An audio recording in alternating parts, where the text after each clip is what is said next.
Welcome back to another episode of the Everybody Can't Go podcast, number one independent podcast in the world. Stay tuned, keep it locked, because another episode is about to drop in 3, 2, 1.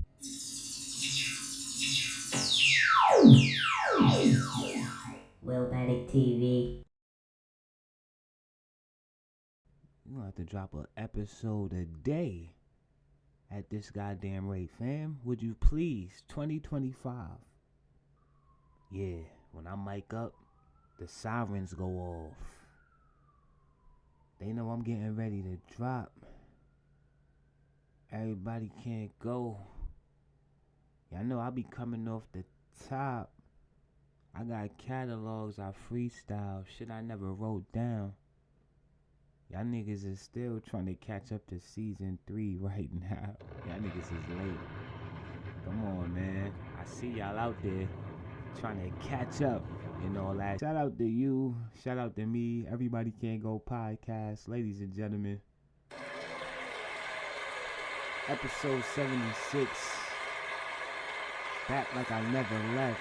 As if I had any other choice. Yeah.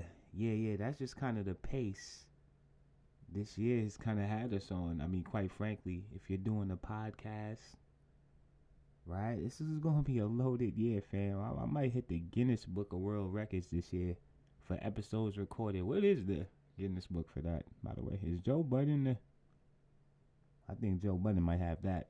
Last episode, some transparency. Joe Budden, slow down. You stole my cover from my last episode, fam. You understand? I let it rock, though. I did. You know what I said? I said, I gotta just be a day faster than this nigga. Alright, man. So look, the docket, I mean, there is no docket. That's the honest truth. What I'm saying is, we've had a loaded weekend coming off of the Grammys that we are absolutely 100% getting ready to recap. That's not the only event that took place in Los Angeles over the weekend. And we'll be talking about that a little bit later on in the episode as well. So check it out, dog. We have a loaded fucking episode. We do. I don't want to waste any time. I don't want Joe Budden to steal my cover again, like he did last episode. We not gonna talk about it though. We not. I don't feel the need to pre-pod you to death. Let's get to the goddamn episode. Let's get to the nitty gritty. Y'all know what I came to do. Man, they had them brooms out. They had them brooms out. Listen, we gonna talk about it. We gonna have the conversation. Listen, I'm not so big on the Grammys. I spoke about it last episode. I spoke about the fact that I, coming into it. But hold on, man. Let me start the episode the right way, the only way. We gonna get into all that and some. Listen. Y'all already know what this is. Y'all already know who this is. The Doctor of Dialogue, the Connoisseur of Conversation. Episode 76. Let's get to the shits. Coming from a small city, Compton, I didn't start traveling, really traveling, 26 now. I didn't really start traveling until about, 21, 22. So, this whole time, my whole youth, until my teenage years, to my early adulthood, I felt like there's 4 corners, there's 4 blocks in Compton. That's it. It's nothing outside of that. Like, you can't tell me no different. When I talk to other artists and from the East Coast or from Philly, from New York, and then, they made their situation the best, they felt the same way. It's only your block, and that's your mentality that you have forever until you go out and see the motherfucking world. And that's something that, everybody won't be able to do. And it's hard for me to explain to them, like, it's so much other shit out there. Like, I go back, holler at my homeboys, it's back in the city. I be telling them about little shit. They don't give a fuck about that shit. Cause all they see is that block. No matter how much I try to break it down to them, I literally had to bring them on the plane and take them to London, take them to Berlin, Germany, Sweden, and see these places. You feel me? Because what happens is, it puts you in a space of knowing that cliche shit they used to tell you, anything is possible. Nigga, anything is possible. You put your mind to it, bro. And that's how I look at it. Hey, for the record, I used to do a lot of humping when I was little. Got a lot of whoopings over that shit too. And that's random. But so what? Ha ha ha. Give me that beat, fool. This a 4-time jack. No, really, this a sound wave track. So really, I ain't gotta steal nothing. All I gotta do is kill it. When you press record button, let the paralyzed feel it. I came back with a 4-time swaggy. The critics thought they had me. Nah, I just bought more batteries. Turned up, supercharged. A medium away from living large. Matter of fact, where my niggas at?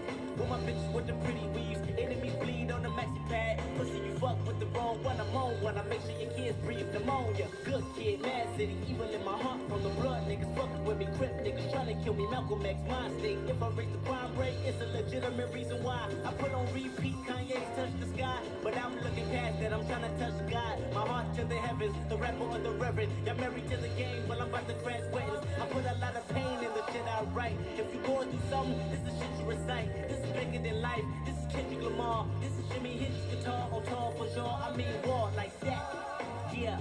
Straight like that, like that. People don't be shy. Release the balloons to the sky. I need the world to celebrate. One time. You'll never know when I'm gone. Hey. I'm the only nigga doing it. You other niggas ruin it. I'm too legit. Go hammer with the foolishness. My nana said my grammar can maneuver this industry until I'm stupid rich, and now I'm stupid rich. Ah. Whoa, whoa, whoa. Assuming this is more than humorous, the pimple butterfly, my newest shit. In fact, the rumor is the way I'm proving it. I'm a classic man. You can be me when you look this clean. I'm a classic man. Calling on me like a young OG. I'm a classic man. Your knees get me by the street. #1 independent podcast on the block. Stay tuned and keep it locked. Another classic is about to drop. Everybody can go. Cool like that King Cole. And niggas get a bit of my glow. I got charm like a leprechaun, motherfucker. Now y'all fucking with the wrong motherfucker. GB like a dumb motherfucker. And we don't live by the law, motherfucker.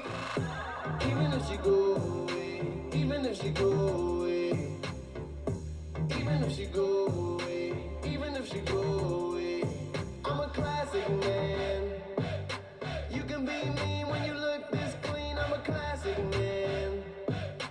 Calling on me like a young OG. I'm a classic man. Your knees get made by the street. Elegant, old-fashioned man. Yeah, baby, I'm a classic man. Classic man. That's on my mama though. I got piranha flow, fucking up your designer clothes. Casket man. What be your rapper's angle? Bunch of subliminal bitches. I'd rather finger bang them. Oh, Kimosabi. Pray to God nobody chop me. Catch your body overnight and top couldn't even stop me. I got key to my city. I got key to California. I might legalize your homicide and more marijuana. Let my daddy smoke his weed. Only thing that keep on feeling. I ain't got no jewelry on me, bitch. I got the jewelry in me. Oh shit. Let me talk my shit. I always been a shit. This ain't overnight. They love me now like they love me then. I know what I like. I eat the pussy for my nourishment. I know how to cherish it. I know how to decorate your wall and further furnish it. I'ma burn your shit down, this is what the furnace is. I'ma turn your shit around with some friendly services. Ain't no nervousness, like I'm wretched or conservative, and that's affirmative. All I do is lay up and face up my big bills and pay stuff. Got no chill for fake ones, like for real, they say I'm a... Yo, man, I don't think they heard you. Why don't you tell them what your name is? I said my name is Kendrick. My name is what? My name is Lamar. My name is nigga. My name is Kendrick. My name is my name is what? My name is. I said my name is Kendrick. My name is my name is my name is. I said my name is Kendrick. My name is my name is my name is. I can tell you what it is. is, I can tell you what it isn't. No more KDOT, my mother had named me Kendrick. Fuck a stage name, that's the name that I was given. The only thing that I can identify within this business. I'm just a good kid from Compton that wanna rap. Wearing my options, pick up a Bible or a strap. I never killed a man, never sold any crack. All I ever did was try to keep my city on the map. But this monkey on my back, y'all don't want me to win. I'm trying to follow dreams, you want me to follow trends. So just to get $1, will I sell my soul? I look the devil in the eye and tell him hell no. They say anything worth having is worth the wait. But I want the world, tell me how long that takes. It's no time like now. I can cut my patience short or give them some more gowns. I don't even want the crown, I just want a peace of mind. And nigga, when I get it, you won't get a peace of mind. Won't you mind your own business? A rich nigga buy anything you sell him. A broke nigga believe anything that you tell him. Well, I'm a broke nigga, but still I wouldn't listen to you even if your hand was on the Bible quote, nigga. A new saying for old 10 is why lie? And if you ain't trying to win, then why try? Now you can lowball or give me high five. This is I, nigga, look into my eyes, nigga, I am. Oh, Lamar. Hail Mary, your marijuana times is hard. Pray with the hooligan, shadows all in the dark. Fellowship with demons and relatives, I'm a star.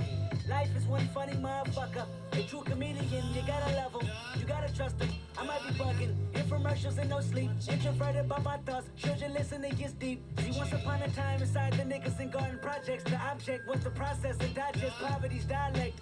Adaptation inevitable, gun violence, crack spot, federal policies, rape builders and drug professionals. Anthony was the oldest of 7, well respected, calm and collected. Laughing and joking made life easier. Hard times, mama on crack. A 40-year-old telling his nanny he needed her. His family history pimping and banging. He was meant to be dangerous. Clocked him a grip and start slanking. 15 scraping up his jeans with quarter pieces. Even got some hair from a smoker last weekend. Dodger policeman working for his big homie. Small time hustler graduated to a brick on him. $10,000 out of for project housing. That's on the daily. Seen his first meal, 20 years old. Had a couple of babies. Had a couple of shooters. Caught a murder case. Fingerprints on the gun, they assuming, but witnesses couldn't prove it. That was back when he turned his back and they killed his cousin. He beat the case and went back to hustling. Birds shuffling, Anthony rang. The first in the projects with the two-tone Mustang. That 5.0 thing. They say 5-0 came, circling parking lots and parking spots and hopping out while harassing the corner blocks. Crooked cops told Anthony he should kick it. He brushed him off and walked back to the Kentucky Fried Chicken. See, at this chicken spot there was a light-skinned nigga that talked a lot with a curly top and a gap in his teeth. He worked the window, his name was Doechii. He came from the streets, the Robert Taylor home, Southside Project, Chirac. Microphone check 1 2 1 2. WILLMATICTV. Can I talk my shit again? Once again, he is I is he.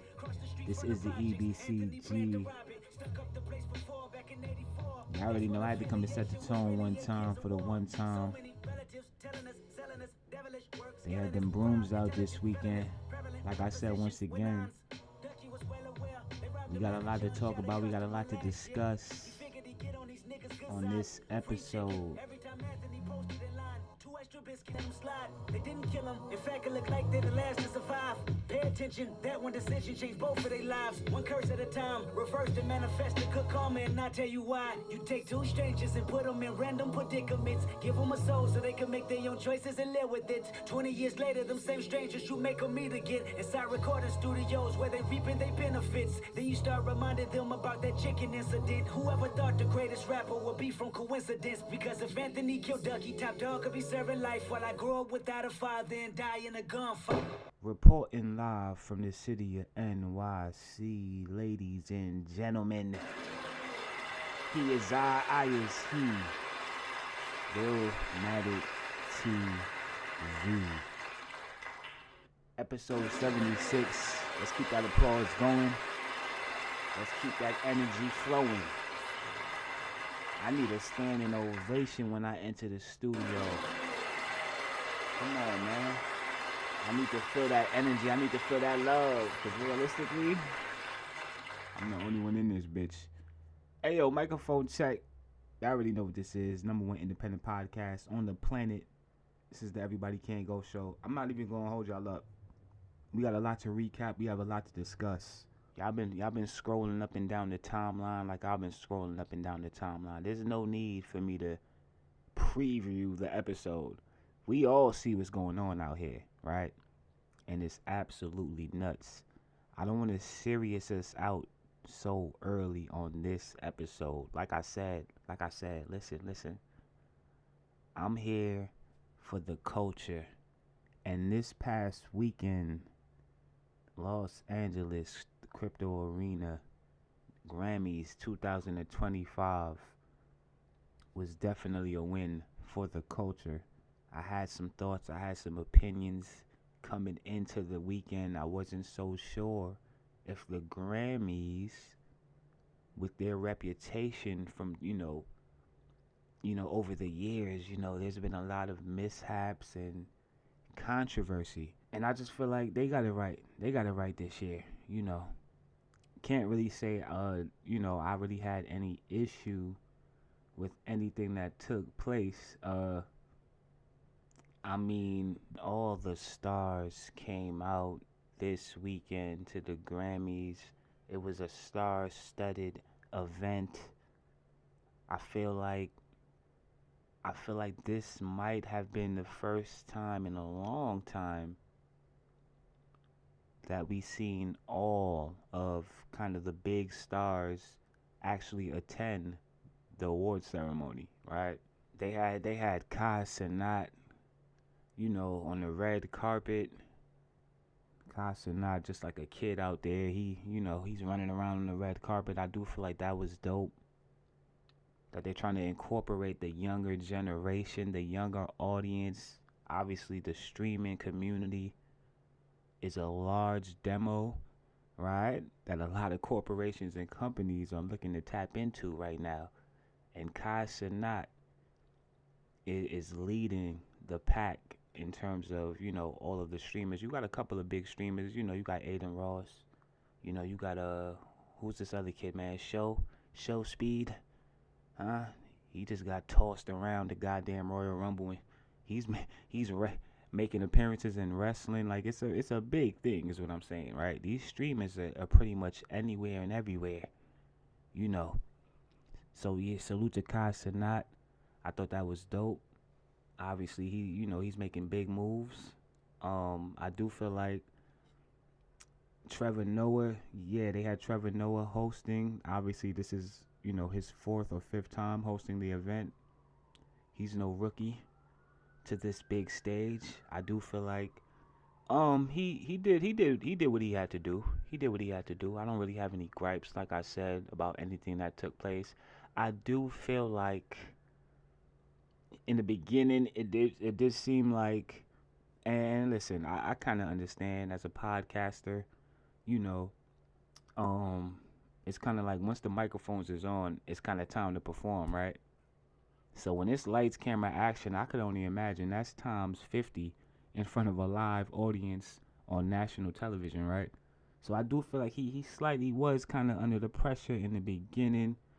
He kind of was rushing through some of the jokes. I ain't really, couldn't really catch some of the punchlines. You know Trevor Noah, he has that thick Australian accent and shit.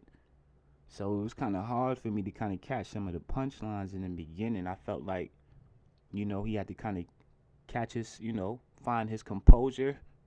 And then once he, pretty much got warmed up, the show pretty much was underway. I mean, listen, man, no big takeaways from the event for me personally. Like I said, coming into it, I feel like we got everything that we pretty much expected. For me personally, I seen and got everything that I wanted to see as a fan. Come on, man. The new Grammy family, hold on. Doechii, SZA, and Kendrick Lamar. Ladies and gentlemen, say hello to the new Grammy family. Yeah. Abso-fucking-lutely. TDE came to the Grammys this year with the brooms, quite frankly, because it was, Listen, man. So let's go through the event. Let's go through the event, right? Because we had a couple of performances as well. There were a couple of things that took place that I wasn't even aware of, right? So, like for example, Alicia Keys received the 2025 Global Impact Award. Wasn't aware that Alicia Keys was the recipient this year, but we are definitely, absolutely, 100% gonna take this time to applaud that woman. Yeah, yeah, absolutely. Alicia Keys. Alicia Keys. Enough said. Enough said. You know, truly, truly one of our greats. Obviously, the Global Impact Award not only is highlighting, you know, the artists and their music, but also their contributions and the impact that they made outside of the music industry as well. You know, philanthropy, charity, and all of the different moves that are being made. So I thought that that was super dope. I do feel like Alicia Keys is, you know, like I said, you know, one of our greats. You know, I feel like Alicia Keys is one of those artists that you could put Alicia Keys in any era of music, and I feel like she would have thrived in just about any era of music. You know, truly, truly, supremely talented artist. And there were several other notable moments throughout the night. Once again, obviously, the story of the night, you know, obviously being the LA wildfires and, you know, the relief efforts. Um, you know, they had, you know, the donations throughout the night. You know, they had, you know, different people coming up and speaking. You know, I believe that they had some men and women, you know, who fought some of the fires. They had firefighters come up, and you know, I do feel like, you know, that was great. That was great to see that. Obviously, you know, due to the circumstances, you know, yeah, they kind of had to pivot. I feel like um the commercials was super dope. You know, I feel like I like the fact that they highlighted, you know, some of the businesses, you know, that were affected, you know, by the fires. You know, so you would have, you know, different celebrities basically endorse these different businesses, and I do feel like it's great to see that, you know, a moment of adversity can kind of be used and turned into basically something positive. At the same time, though, I just feel like, I don't know. I'm not really sure how much money was raised, and I'm not even sure if that's even really the question to be asking at this point. Is that even important right now? Yeah, yeah. Obviously, they're trying to raise as much money as they can. You know, a lot of damage was done. You know, it was certain moments, it was certain cheesy moments, quite frankly, that I had to kind of turn my head, right? It wasn't, and then there were certain moments that I felt like were dope. But overall, though, I do feel like, you know, they pretty much did what they had to do.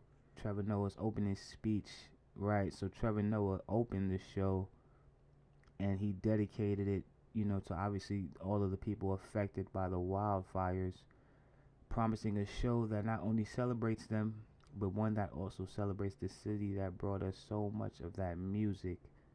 The Grammys have allotted ad time to be used by local businesses affected by the fires. Um, right. And I could have watched that pretty much. That would have been enough for me right there. I mean, if they would have just had that on, and realistically, that probably is what they should have done. No? Like, if you really wanted to highlight and focus on the victims of this whole tragic situation, I just feel like we knew Kendrick Lamar had the record of the year, respectfully, and that's my guy. And we're gonna get to that. We're gonna definitely get to that because, like I said, once again, the brooms was out this weekend at the Grammys. Yeah, yeah. Clean up on aisle 5, 6, 7, and 8, fam. It was a clean sweep, right? And I mean, listen, man, you know, I mean, do we get to that now? I guess. I mean, like I said, it's no big surprise, right? I feel like, hold on, before we get to that though, let me highlight some of these other moments. Before we get to the bigger moments of the night, right? Because we had a lot of big moments of the night. We definitely had some appearances. expected, and then we also had some appearances that were unexpected because what is being reported, and then look, he already came out and debunked this, so I'm not even really sure, like, is this fake news? Y'all know I don't come on here and deliver the fake news. Like, that's the one thing that you could count on this platform. Everybody can't go EBCG. The one thing I won't do is come on here and give y'all some fake news. Everything is researched. I go through everything with a fine-tooth comb, fam. Everything is fact-checked. It's not. But what I'm saying is this does appear to be fake news, and I mean, so let me get my facts straight before I even. So Ye and his wife Bianca definitely came out to the festivities this weekend at the Grammys. You know, they made a big appearance on the red carpet, to say the least. And I mean, you know, like I said, at this point, I'm not really sure what to even really think or even say about Ye, and basically, you know, what we've been seeing. Obviously, you know, there's a conversation to be had about, you know, obviously kind of the rise and fall and then the rise again, you know, of Ye. And I'm trying to be very, very respectful here. Like I say, I already know how I feel about this whole Ye versus Kanye situation. Kanye is the artist that I personally, you know, fell in love with, that catalog and, you know, that body of work and that artistry. This Ye guy is kind of like, I'm not really sure. We ain't really get a Ye classic album yet, fam. You understand what I'm saying? So you got to understand, for me personally, as a fan of Kanye West, right? Because we still remember Kanye West. It's not like we could erase what Kanye West did. I'm only doing all this because Don Lemon, I definitely seen a clip of Don Lemon. He basically approached Ye, and he called him Kanye, and, you know, he basically firmly, you know what I'm saying, reminded him that basically, like, I changed my name. And in other words, he does take it as disrespect. And I guess I could understand that to a certain degree. I mean, listen, man, you know, a man has a right to be called, you know, what he wants to be called. And if he did legally change his name at this point, we gonna have to just let Kanye West go, fam. Kanye West is no longer. He's Ye now, and he's moving how he's moving. He's on his bully, is what it's looking like, because obviously, you know, that Bully album has been rumored to drop, I believe, sometime around June 15th. I just seen something where, you know, he was speaking about, I'm not sure if that's confirmed. And like I said, listen, I'm just here for the music at the end of the day. You understand what I'm saying? But Ye definitely showed up to the red carpet unannounced. There were rumors that, you know, he was asked to leave, you know, because he came uninvited. Not really sure if this is true or not. You know, he took to Instagram to debunk, you know, those rumors, and he basically said that Don Lemon is the one who started it, you know, which is just funny because, like I said, obviously they had that, you know, that moment where he basically botched his name. So what I'm saying is, did Don Lemon take that personal? Did he feel slighted because Ye had to correct him and let him know what his name actually was? So then he went off and started a fake rumor?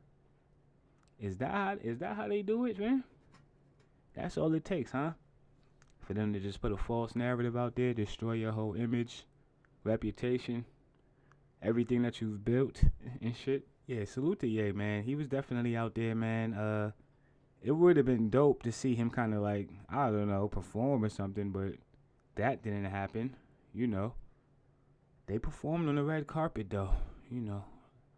I mean, listen, man, a fashion statement was made, and we already know Ye is all about that fashion. He definitely got, you know, he got his brand back. I'm not really sure what the actual So did he get? Is it the brand that he got back, or is it just access to his bank account? Whatever the case may be. Listen, fam, Ye is back up in the Billionaires Boys Club, fam. That's all I know, and that's what's being reported. We didn't get a performance from Ye. We got an appearance, but we didn't get a performance. We got a performance from The Weeknd though, who I wasn't even aware. Or as a matter of fact, I was aware of this, but it was kind of one of those things where I had forgot about this whole situation. It wasn't until they brought this back up. I didn't even realize The Weeknd, actually was boycotting the Grammys, right? In other words, he wasn't, he basically withdrew. He withdrew all of his music, and he wasn't even eligible to win a Grammy because he basically, was boycotting the Grammys. He's one of those artists who realistically doesn't necessarily need the Grammys for his success. The Weeknd is a very, very successful, talented artist, with a lot of, he actually just put out an album, which I still haven't even listened to, right? I skimmed through it and I heard some reviews, but that definitely sounds like something that you gotta really sit with. Yeah, shout out to The Weeknd. What is it? Hurry Up Tomorrow? Yeah, Hurry Up Tomorrow out now. Brand new Weeknd album. Definitely got to sit down with that one. The Weeknd, Weeknd albums ain't really like, it's not even just like, it's like damn near like, it's theatrical, right? He's doing music that can be used as like theme music for movies and shit. Like this is like score. You know what I'm saying? This is not like just regular degular shit here, right? Fam, it's real. It's real when the CEO, they called out the CEO of the Grammys to come out and introduce. He did this whole speech, and the lights went down. The week he came out and he killed the performance. I'm not even gonna hold you. And I feel like that whatever he performed, I would imagine is something off of the new album that just dropped. And like I said, man, yeah, I definitely gotta get to that album. February, so yeah, that's gonna be playing throughout the summer. That's actually perfect timing, low key. And is it his last album? Whatever the case may be, Weeknd performed. He killed it. Who else performed, man? Doechii, obviously, Doechii. Come on, man. I can't. Can you say enough about Doechii as an artist, as a performer? Doechii definitely had one of the big moments of the night. She took home her first Grammy, the first of many, I'm sure, because, like I've been saying, Doechii is truly, she's of that cloth. She's of that cloth. Truly talented artist. She had a Tiny Desk as well at the end of last year, and I mean, like I said, it's very, very rare that you get artists who basically are triple threats, right? Artists who basically have the personality, the talent, and then also, the ability to get on stage and perform, And I feel like after her performance this past weekend at the Grammys, there's gonna be a lot of eyes, paying attention to whatever Doechii has coming up next because like I said, absolutely phenomenal. She went crazy. The crowd, man, there was a lot of crowd participation, throughout the night. The camera panned to the crowd, throughout the night, and you actually seen people kind of, as best as they could. Because listen, at the end of the day, like I said, with the circumstances involved, right? I'm pretty sure that a lot of people had to kind of put on their best poker face to kind of, basically get through, and make the best of the night, right? And that was kind of what the whole point of the night was, right? It was basically to remind people uh the power and basically the impact of music, and through these dark times, it's the music that people are, basically holding on to get through, right? So that was kind of like, right, we understood that they had a job to do, is basically what I'm saying, right? But I do appreciate the fact that, yeah, people were actually, kind of, celebrating other artists. Like I said, it's rare that you kind of see all of the artists in one room, and like I said, just about everybody was there, You had Beyonce dancing to Not Like Us. Come on, man. Blue standing there, Jay there. Everybody was there. Jay was there, suited and booted. You had Swiss there with Alicia. Black Love. The only thing that we was missing was Pat Poose and Clarissa Shields, man. That was the only couple who we didn't see. But she had a fight that night, right? Yeah, Clarissa Shields. Shout out to Clarissa Shields and Pat Poose, the new Black Love and shit. Yeah, we'll get to that shortly. She definitely did just pick up a win against Danielle Perkins, but we're not on sports quite yet. We're on music still. It's so crazy. I usually start off the episode, or I usually end. Like, music is usually the main event, on these episodes. But quite frankly, you've been reading the timeline like I've been reading the timeline, and ladies and gentlemen, we got some breaking news that developed over the weekend in the world of sports that, I mean, yeah, I guess we'll close with that.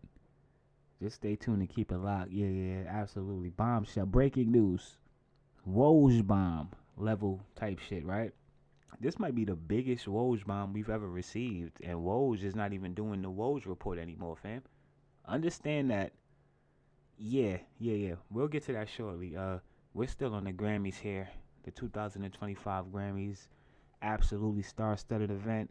I feel like, yeah, man, they pretty much, like I said, do I owe the Grammys an apology? I don't think so. I don't think I'm quite there yet.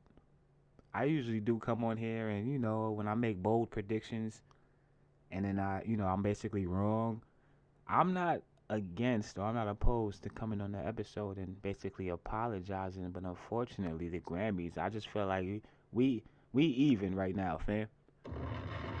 I don't really feel like, I just feel like y'all messed up so many times that I could mess up one time, fam. We broke even right now. Yeah, no, it was a dope night though, man. Dope night, a lot of big moments. Um, Beyonce took home a Grammy. Beyonce, who is the most nominated artist of all time, she never was able to get the big one, which is obviously album of the year. I feel like last year or the year before last, um, yeah, there was some controversy over her not winning. Then obviously Jay-Z, he had some choice words for the Grammy Academy, right? He went on stage and he definitely, he cut a promo about basically how he felt about the lack of, I guess equality. And, we've been having this conversation for quite some time, for several decades, when we're talking about the music industry. And I guess, I guess the numbers speak volumes because Beyonce is now the second, black woman, to take home the honors of album of the year. So we absolutely want to applaud and salute Beyonce for those honors because listen, at the end of the day, I feel like artists like Beyonce are absolutely necessary. Obviously she's immensely talented and we could talk about Beyonce and her contributions musically and everything that she's done musically, but at the same time, I do feel like it does take an artist on Beyonce's level, But you also have to be bold enough, right, to basically make the decision to kind of choose to break down these certain barriers. Initially when she announced that she was putting out the country album, that came with some backlash. And even myself, I came on here and I wasn't so sure how I felt about that initially, right? But it wasn't until I kind of sat down and looked at the bigger picture, right? Sometimes you gotta look at the bigger picture. Sometimes it's bigger than you know, um, just basically, your point of view, right? You kind of have to look at the whole scope of things, and the whole scope of the situation was, the lack of equality, right? So I guess in her mind, she felt like if she put out this album, that was gonna basically be able to kind of open up the doors, for the next artist and the next artist to basically come behind her and basically have the same opportunity to kind of, go within these different genres and basically still be successful. I feel like for me it's so funny that to see her reaction basically and to see her basically so shocked and surprised, that she won. In our eyes, we're looking at Beyonce like, what I'm saying, she's already like we're not I'm shocked that she's shocked, basically, right? As somebody who basically has been a fan and admiring her work. I just felt like, and yeah, I'm not even really sure. Like, listen, I didn't listen to any of the other albums in the category, right? That was probably the only country album. That Cowboy Carter is the first country album that I might have ever pressed play on in my entire life. It is, actually. I'm certain of that, right? Because I did actually play this album and I did go through it. I played, it was some joints on there. Nothing really for my, playlist per se, but I kind of understood the assignment, right? So salute to Beyonce, man, for taking home, album of the year. I think that she could kind of check that off now, off of the bucket list. I mean, what else is there left for her to really basically accomplish at this point? I feel like Beyonce could probably now just kind of, we might need one more R&B album, and Beyonce is good to go and do whatever it is that she wants to do for the next 20, 30, 40, or whatever, how many other years. Yeah, man. Standing ovation for my culture. Hip hop. Come on, man. Yeah, I already know we make this shit go round. Speaking of my culture, I want to highlight and salute another one of our greats because Rhapsody took home her first Grammy. Absolutely. Rhapsody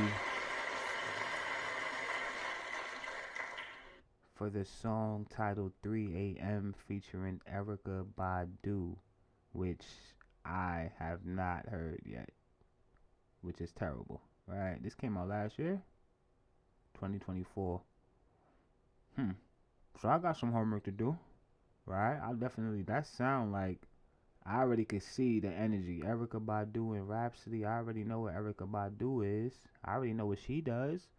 And I know what Rhapsody does lyrically. So, yeah. Salute to Rhapsody and Erykah Badu for taking home her first Grammy. And like I said, man, listen, man. The Grammys kind of got it right this year. I mean, I don't really have any complaints is what I'm saying, right? I damn near want to, like I said, they've gotten it wrong so many times that I just feel like I don't owe any apology. However, what I will say is this. I might have played myself. I will give y'all that. I might have played myself a little bit. This was actually a pretty decent, dope, kind of amazing show is what I'm saying, right? So obviously we know what the big moment of the night was, right? So what I'm trying to do now, oh yeah, that's right, Quincy Jones. Quincy Jones received, they honored Quincy Jones. Obviously, Quincy Jones passed away last year, and listen, Quincy Jones his contributions span out, I mean, over what we talking about, 6 or 7 decades of, just a resume of greatness. Will Smith introduced a tribute to the late great legendary producer Quincy Jones. In his 91 years, Q touched countless lives, but I have to say he changed minds forever. Obviously, yeah, Will Smith, speaking on Quincy Jones and his impact on his career. Obviously, we all know that the Fresh Prince of Bel-Air, is kind of, his breakout, kind of, that was kind of what launched his career, as far as him going on to do other things inside of Hollywood, which is, basically where he really made his mark. A lot of people forget Will Smith, is actually a rapper, and he started off as an MC, right?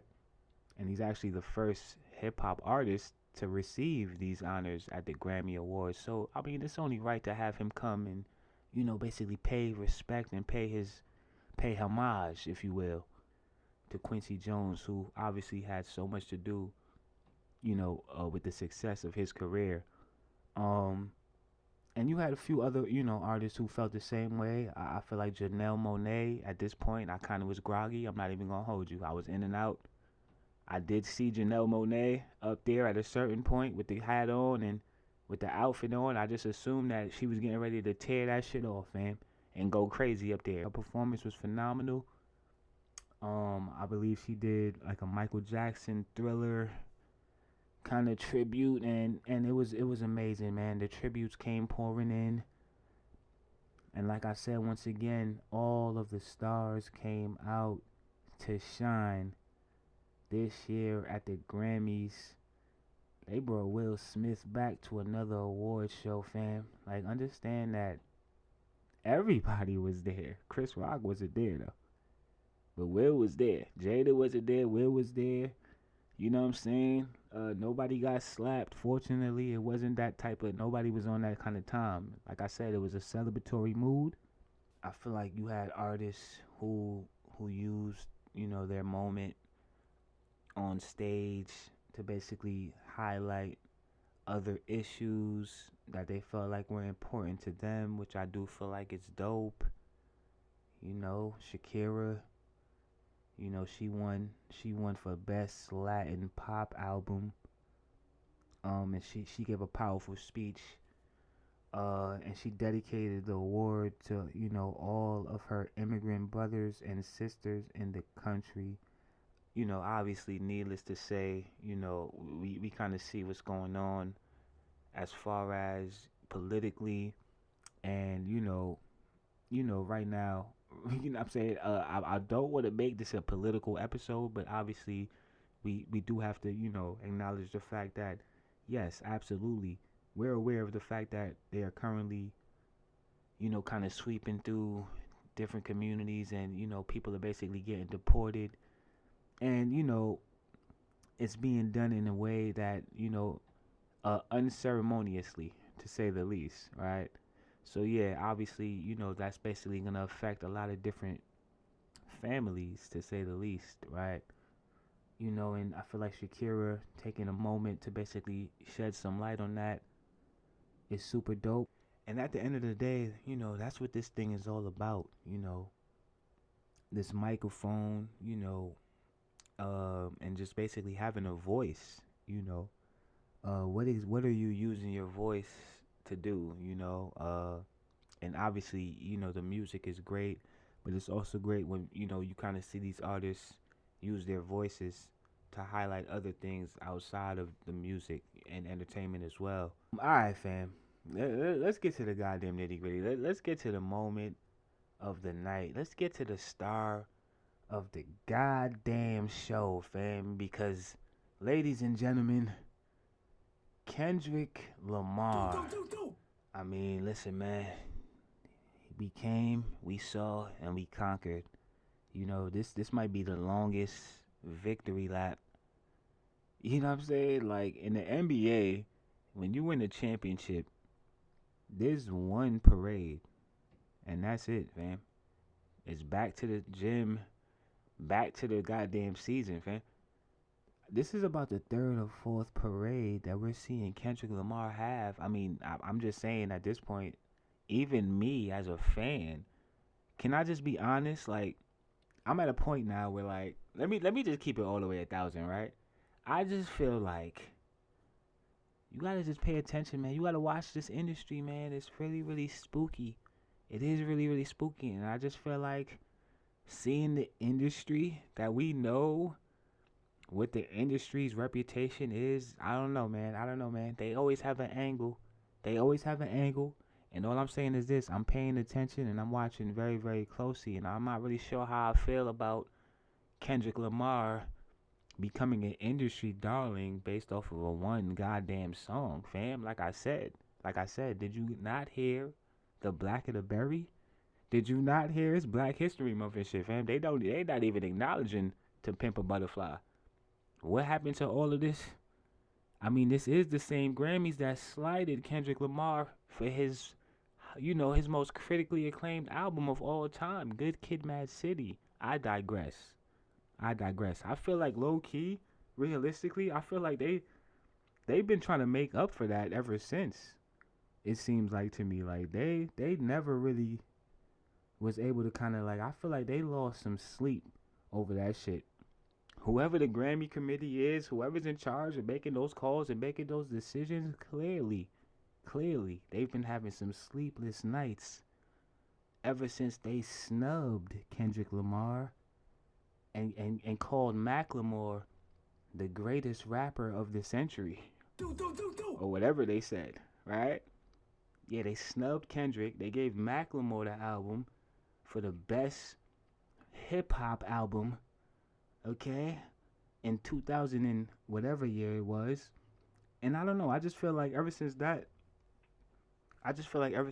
they've been kind of trying to basically make up for a mistake that, quite frankly, you just can't really make up for. But cool, we're here for it. Listen, as Kendrick fans, we're not gonna not tune in to watch him go up there. I mean, listen, man, he came out there, man. I damn near went blind, fam. I'm not sure what that was around his neck. Clearly, those not like us checks. I mean, fam, the diamonds was dancing. And then, to take it to another level. Because I didn't even catch all of this in real time. At this point, I was long gone having a dream, right? Passed all the way the fuck out, right? It was taking too long. It was a lot going on. I was exhausted, right? Then I needed to preserve my energy because, like I said, listen. It's Monday now. Tomorrow's Tuesday. Listen, I know Joe Budden, the JBP, the Bionic 6. I already know they miking up tomorrow, right? Y'all stole my cover last week, fam. And I'm not going to ever live that down, fam. That shit low-key, like, it really taught me a lesson is what it did. It really did. And I appreciate the fact that, thank you. Thank you for that, Joe Budden. Thank you for stealing my cover with your much larger platform, fam. And I digress. Listen, the Diamonds was dancing. He came out there, had on a... So I ain't gonna hold you. I just thought it was a clean fit at first, right? You know what I'm saying? He had the denim on denim, right? Denim hat, denim jacket, denim jeans. But you know, the internet going internet, and apparently, what he did is he threw another shot at Drake, you know what I'm saying, who's actually not even anywhere to be found right now. Drake is in Australia. The Canadian tuxedo for the win. I mean, listen, man, I'm not sure if Drake, I'm not sure if he was getting ready to get on stage or he might have just got finished performing and he was getting off stage. But all I'm saying, if there was a monitor or a television set backstage and he saw any part of that Grammy celebration that took place yesterday, he was in a full rage. Because, ladies and gentlemen, Kendrick Lamar, like, I'm seeing a side of Kendrick that, quite frankly, as a fan, I didn't even think was possible, basically, right? Like, never in my wildest dreams did I ever imagine Kendrick Lamar walking on stage. And yeah, we've seen him win Grammys before. He has a few of these under his belt. As a matter of fact, As a matter of fact, after taking home 5 Grammys in total, he now becomes the third most winningest hip hop artist of all time, behind Kanye West and Jay-Z, who currently sit at 24. He has 22, right? And I think it's safe to say that, you know what I'm saying, at this rate, yeah, he'll probably be sitting at number one. I mean, by the end of next year. Their shoes was clean though. We gonna acknowledge the fact that yeah, the fit was definitely clean. It looked like it was custom made. Listen, man, he's making it be clear that at this point, like, listen, I'm outside.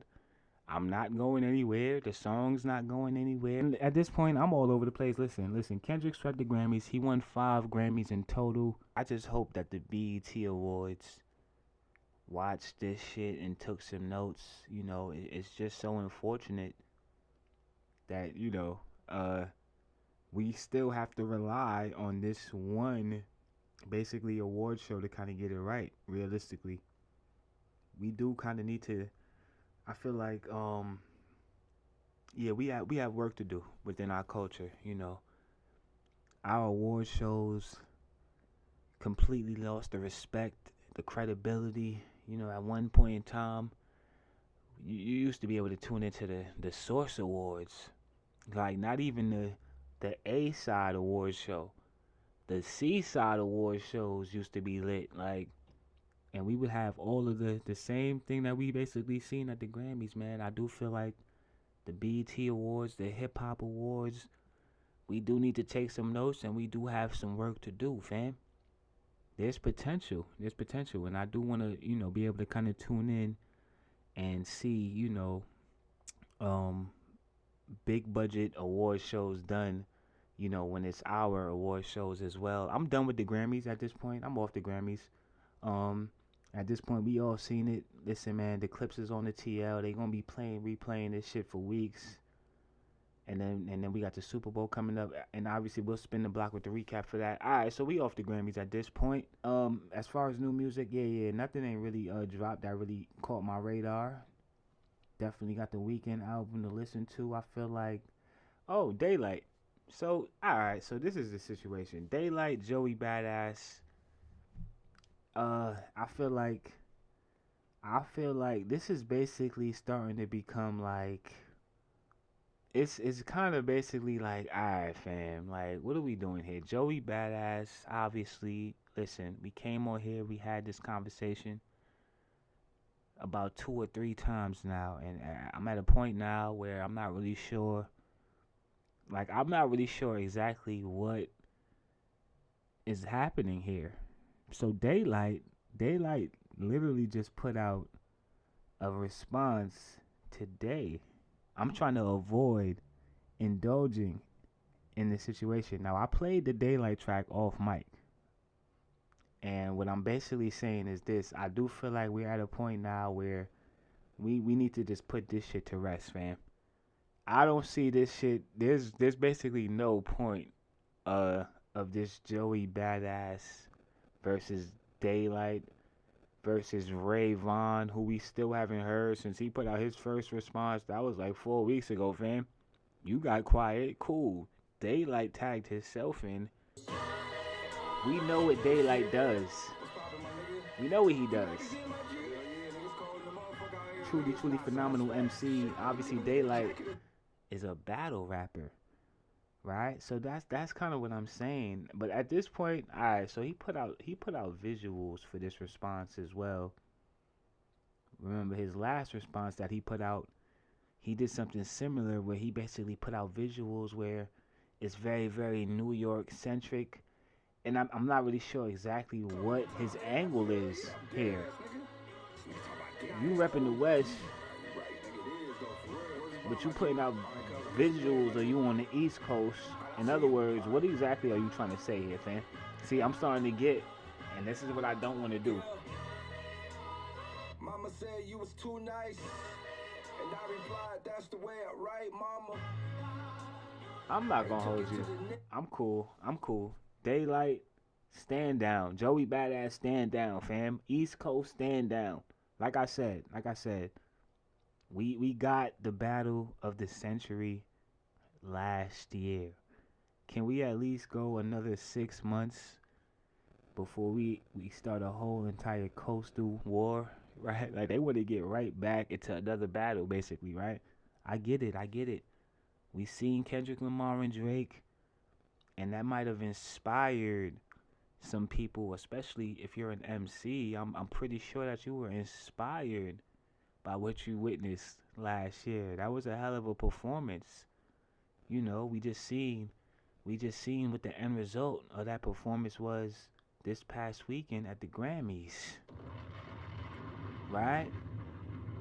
So I'm pretty sure that for a lot of artists, yeah, that might be the new blueprint now, right? Let me get into a big battle with somebody and let me rip their goddamn head off, and then I'm gonna become the biggest star in the industry. I don't really necessarily feel like it's gonna work like that for everybody, but yeah, now Daylight definitely did respond. That happened today, and I definitely did want to just mention that because I do feel like, yeah, I do feel like this is starting to grow legs. He definitely had Ab Soul in the video as well.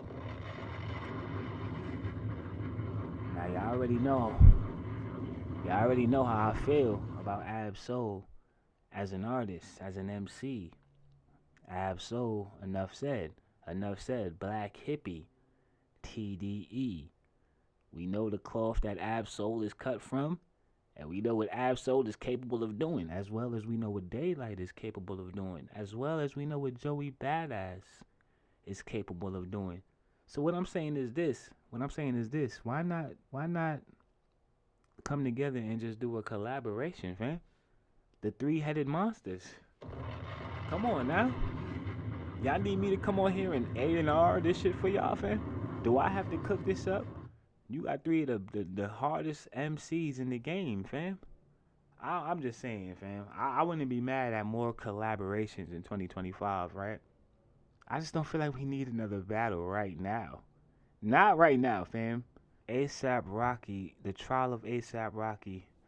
Let's talk about this briefly because I do feel like we're at a point now where, and I mean, I haven't been locked in, you know, what they on like day 6 of the trial at this point, and I've been hearing and I've been seeing things, and I don't like what I'm hearing and I don't like what I'm seeing, quite frankly. Okay? Now, we kind of all know, I just refreshed my timeline right now, and what is this? A$AP Relly accuses A$AP Rocky's lawyer of faking audio. So yeah, that's kind of the situation at this point. Obviously, A$AP Relly, he's being very, very vocal, to say the least. A$AP Relly is about to be A$AP Telly, fam, after this trial. Yeah. The Relly, they gonna have to change that up, my boy. A$AP Relly is telly right now, man. That nigga is telling it all, fam. This nigga might put out a book after this trial. The way he up there animated, he's doing a lot. He's doing a lot, and quite frankly, y'all already know how I feel about these situations. As somebody, an individual who's been on the wrong side of the law, I fought this battle.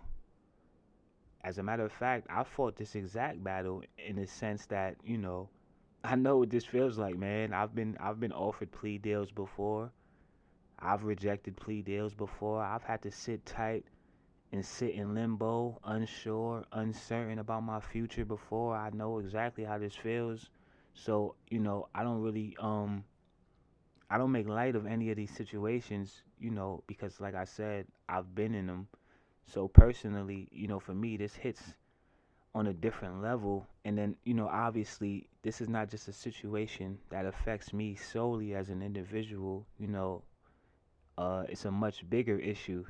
Obviously, when we're speaking about, black men in this country, we can look at the statistics, and obviously that's a conversation that we've been having for quite some time. A$AP Rocky, obviously, is an entertainer, right?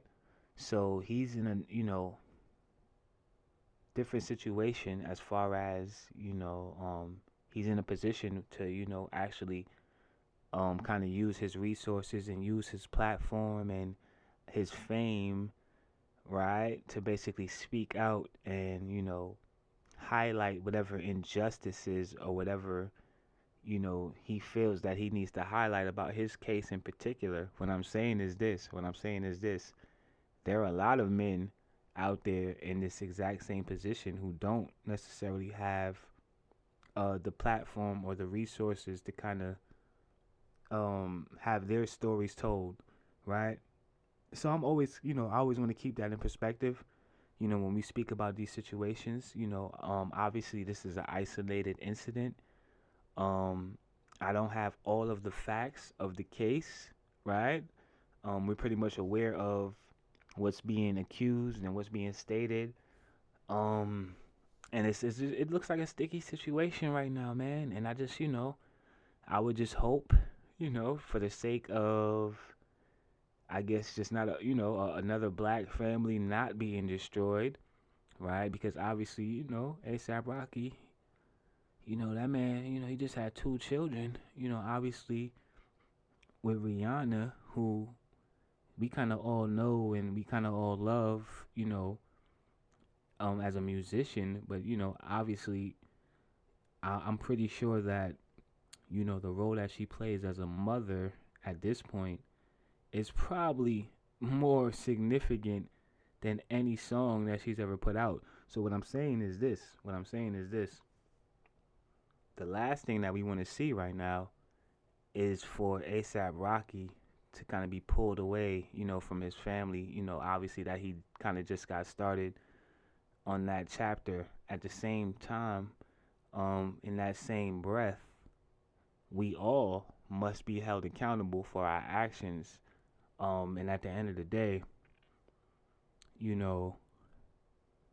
understanding that mistakes do happen. And like I said, I've been in situations. I kind of understand how, things can kind of happen. And in the blink of an eye, decisions get made. And, this is the situation you end up in. Now, personally, like I said, I can relate. And that's all I can really say, man. I can relate. I was fortunate in my situation, I was able to kind of get out of my situation unscathed, fortunately, right? I don't really know how this is going to play out for A$AP.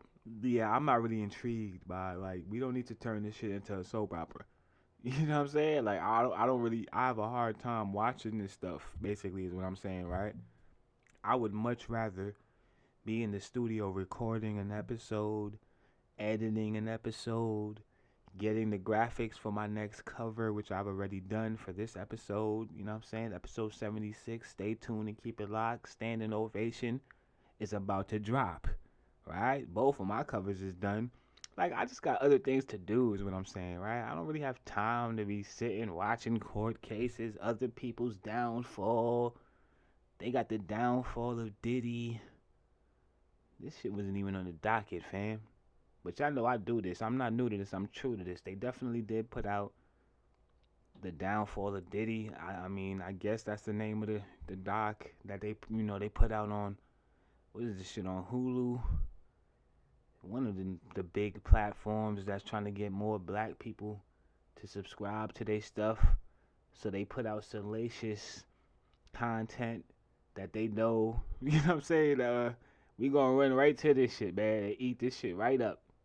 And it just so happens to be one of our own, or somebody who we claimed as one of our own. Listen, man, the downfall of Diddy has been happening for quite some time, depending on who you ask. Obviously, it's things kind of took a turn, and it's starting to, the downfall is getting steeper and steeper. Pause. The downfall is happening in real time, and we're all seeing this stuff play out. And like I said, man, I'm just at a point now personally where you don't really need to package this stuff up and sell it to me anymore. You know what I mean? like I feel like the trauma, like job well done, fam. Job well done. I'll be traumatized for the rest of my life already. Okay? We don't need to make this a whole goddamn documentary and make it a movie. And listen, for the people who are into it, more power to you, fam. I know there's a lot of people who, they look forward to this kind of stuff, right? They already got whole breakdowns about this shit. Personally, I will not be watching this. Like, I have no intentions on watching this. I don't really even think you could really pay me to really watch something like this at this point. I mean, it would have to be up there. My point is this, fam. My soul is not for sale, fam. You can't pay me enough to just do certain shit, man. And even as a podcaster, at a certain point, it's certain shit that you gotta just avoid at a certain point, fam. You can't even really, like, I'm not ducking it, I'm not hiding from it. I'm just disgusted. That's all. I'm just disgusted. I'm disgusted. When it comes to the whole Diddy situation, disgusted, fam. That is my take. I have nothing else there. Diddy was definitely hospitalized for knee pain, which, I mean... Damn, son, where'd you find this? I don't know. I don't even know why I just hit that drop, fam. I don't know what to say to that. I don't have anything to say to that. Prayers and condolences, fam. Just prayers and condolences, obviously, to the people who were hurt. And that's all I have there, man. I'm definitely not watching that documentary, though. No, thank you. 50 Cent. I think 50 Cent is definitely, he's been promoting this, so I would assume that he kind of followed through with his, role as executive producer on this documentary. And I feel like with that, before we get off of music, Kendrick Lamar, Apple Music, Super Bowl halftime show, press conference, and the official Kendrick Lamar interview is actually scheduled and set to be taking place 10:30 a.m. What day is this? February 6th, 10:30 a.m. Apple Music Super Bowl halftime show press conference / the official Kendrick Lamar interview. Hosted by Ebro Darden and Nadeska Alexis. Shout out to Rap Life Review. Yeah, I will definitely be tuned in for that. I don't think we've actually heard Kendrick Lamar do an interview since 2012, fam. Yeah, we've been waiting for a new updated Kendrick Lamar interview. Y'all know I'm a student of this shit, right? So the interviews is really where, like, that kind of is where you kind of learn most of the information and, like, all of the, that's really where the gems is at, is basically what I'm saying, right? These interviews be, and I mean, Ebro and Alex, and Nadeska and Ebro, say less. I'm in the building for that. So we definitely looking forward to that. We're definitely looking forward to the Super Bowl halftime show, which is next week, February 9th. So obviously, we still have that coming up as well.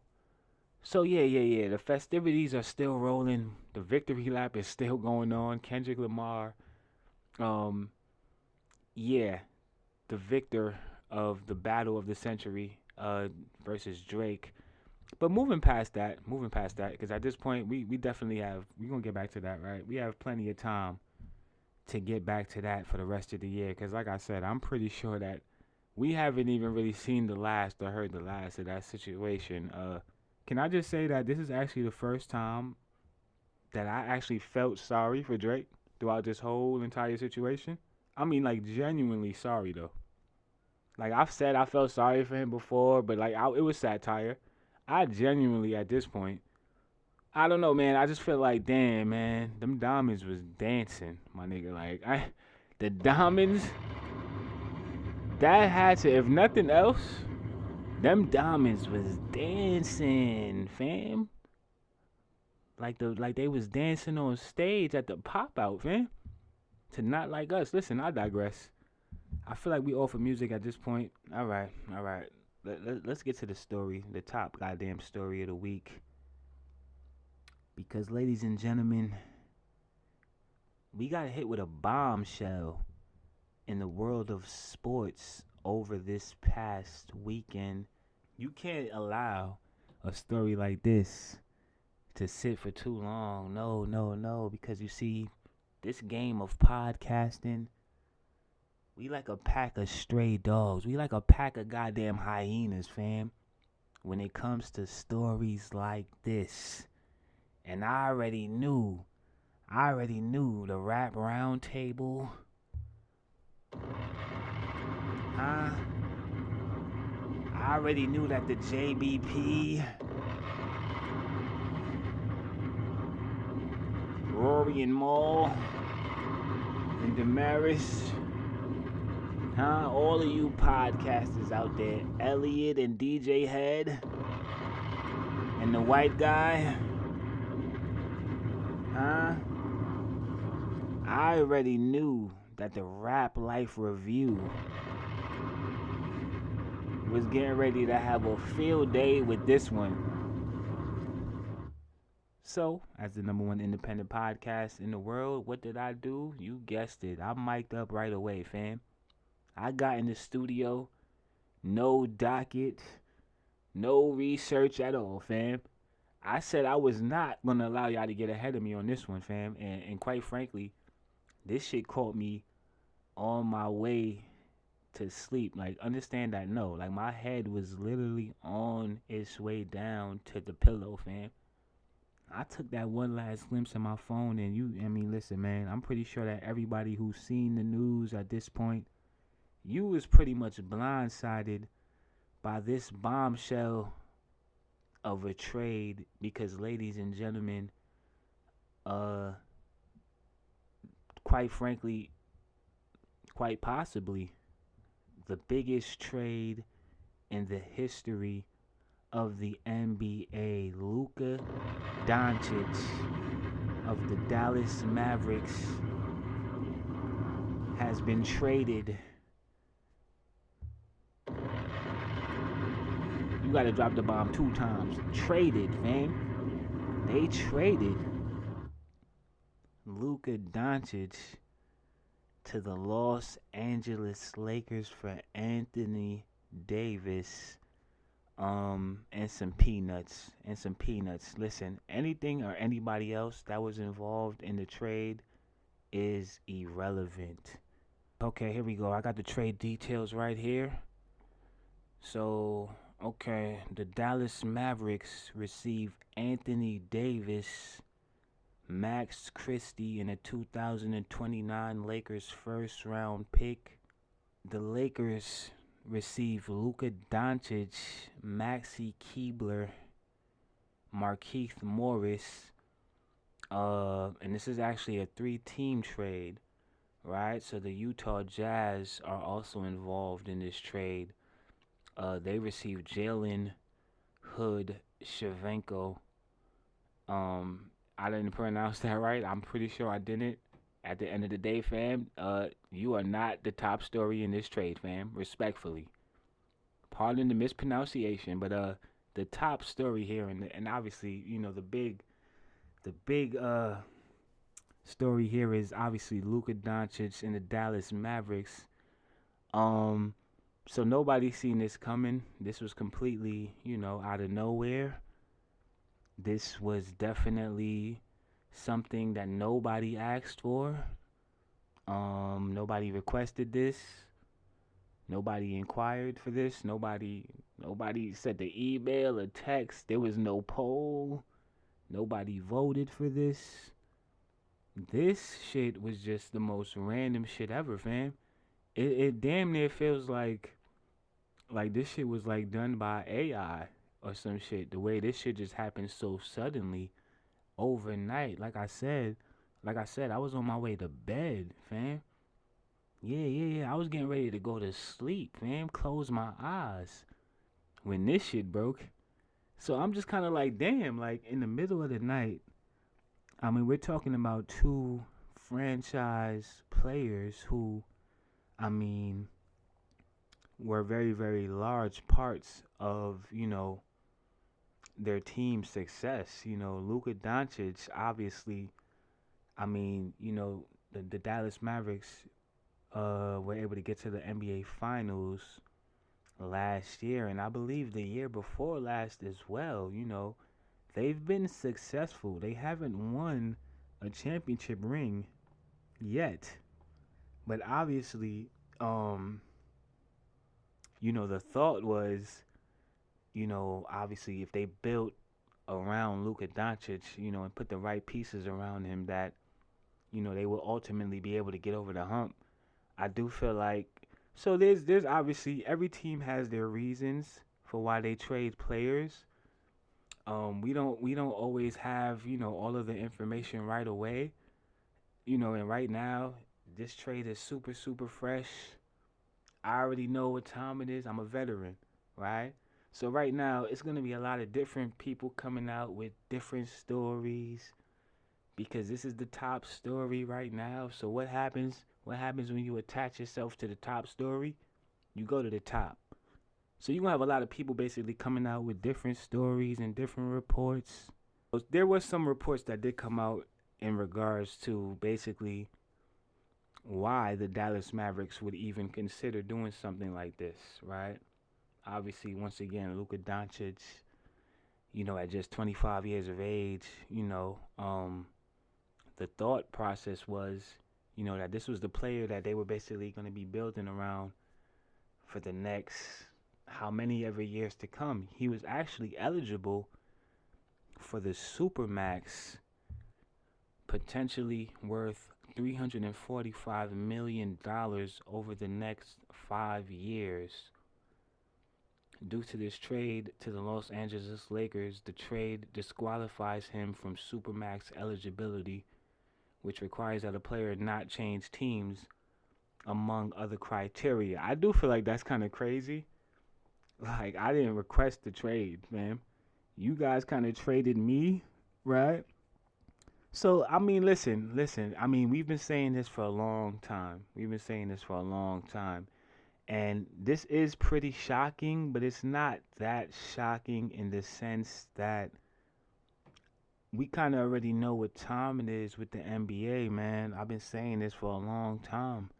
The B in NBA no longer represents basketball. That B in NBA stands for business at the end of the day. This is big business. I mean, you have several entities, corporations, companies, all of these different investors and people literally invested in these players, in these franchises, in these teams. So there's a lot going on behind the scenes that we're not always necessarily privy to as consumers. What I will say is this. Trades like this are definitely not going to help get the NBA back their ratings, right? And that's a conversation that they've been having. NBA ratings are down, and everybody's scratching their head. All of the execs scratching their head trying to figure out, how can this possibly be? Fam, look no further than situations like this, because I mean, quite frankly, you already got fans outside of the arena. They brought a casket to the arena. You know what I'm saying? It's getting really, really, yeah, the fans they're not happy about this, to say the least. I would imagine, anybody who was invested in the Dallas Mavericks franchise, understand this would have been like Iverson getting traded during the season where Philly went to the finals, man, to like the Knicks or something, fam. Like, understand that they literally took the player, like the player. Now, granted, Kyrie, obviously they added some pieces. Klay Thompson, Kyrie Irving, they do have some additional pieces now that I guess now they felt like they were, I guess they have the confidence now to feel like they can move forward without the services of Luka Doncic because now they have Kyrie and Klay Thompson, which I do feel like, obviously I'm not inside the locker room. I'm not inside of the organization. I mean, I'm only speaking from the outside looking in, and from the outside looking in, I must say, man, it does seem a little fucked up, basically, right? Like, damn. Like, he was the guy that, you guys kind of started with and, was supposed to be building around. Now, obviously, once again, I don't have all of the information, so we don't know exactly what the relationship was, between Luka Doncic and the Dallas Mavericks organization. Maybe they grew apart.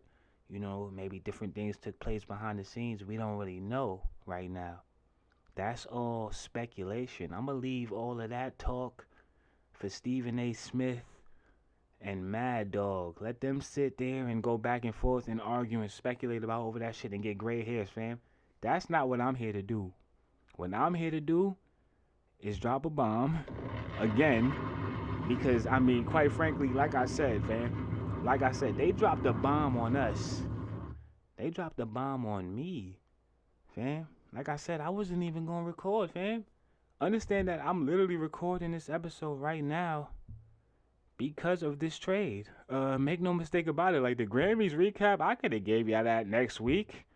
I ain't necessarily need to give y'all that the next day. LeBron and the Lakers players are going to have to pretty much kind of pivot and figure out, how to kind of fill that void now, which I do feel like, I don't know. Listen, man, AD was basically saying that they needed a center while he was there, right? He felt like they needed another big man. So I'm just saying, you remove AD from the equation altogether, I'm not really sure what they're getting ready to do, fam, under that rim.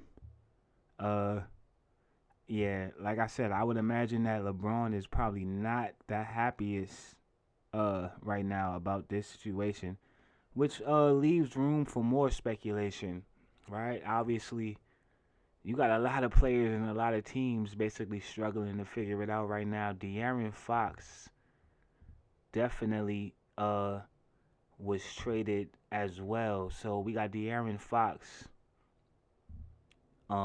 traded to the San Antonio Spurs in a multi-team trade that sends Zach LaVine to the Sacramento Kings. So Zach LaVine and DeMar DeRozan reunited in Sacramento. That's interesting, right? They was just playing together in Chicago. Now they basically back together on a different squad. That's interesting. No De'Aaron Fox. So the Kings obviously, they're looking to go in a different direction. And they definitely had, just recently fired their head coach, Mike Brown, as well. So you got to wonder if maybe that plays some, that has something to do with De'Aaron Fox basically departing from the team at this point, right? Zach LaVine, who is this?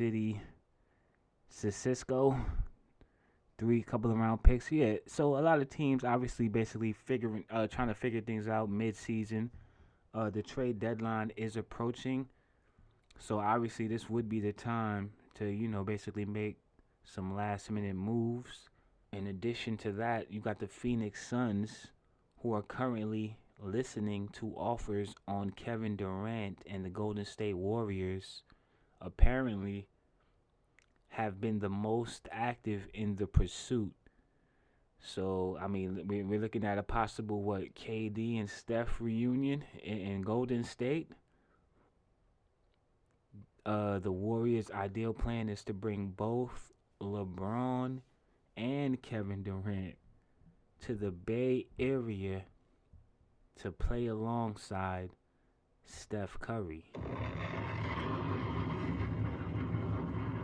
I mean, I don't know, man. Listen. I'm not doubting anything in the NBA going forward at this point. I mean, listen, man, Kevin Garnett said anything is possible.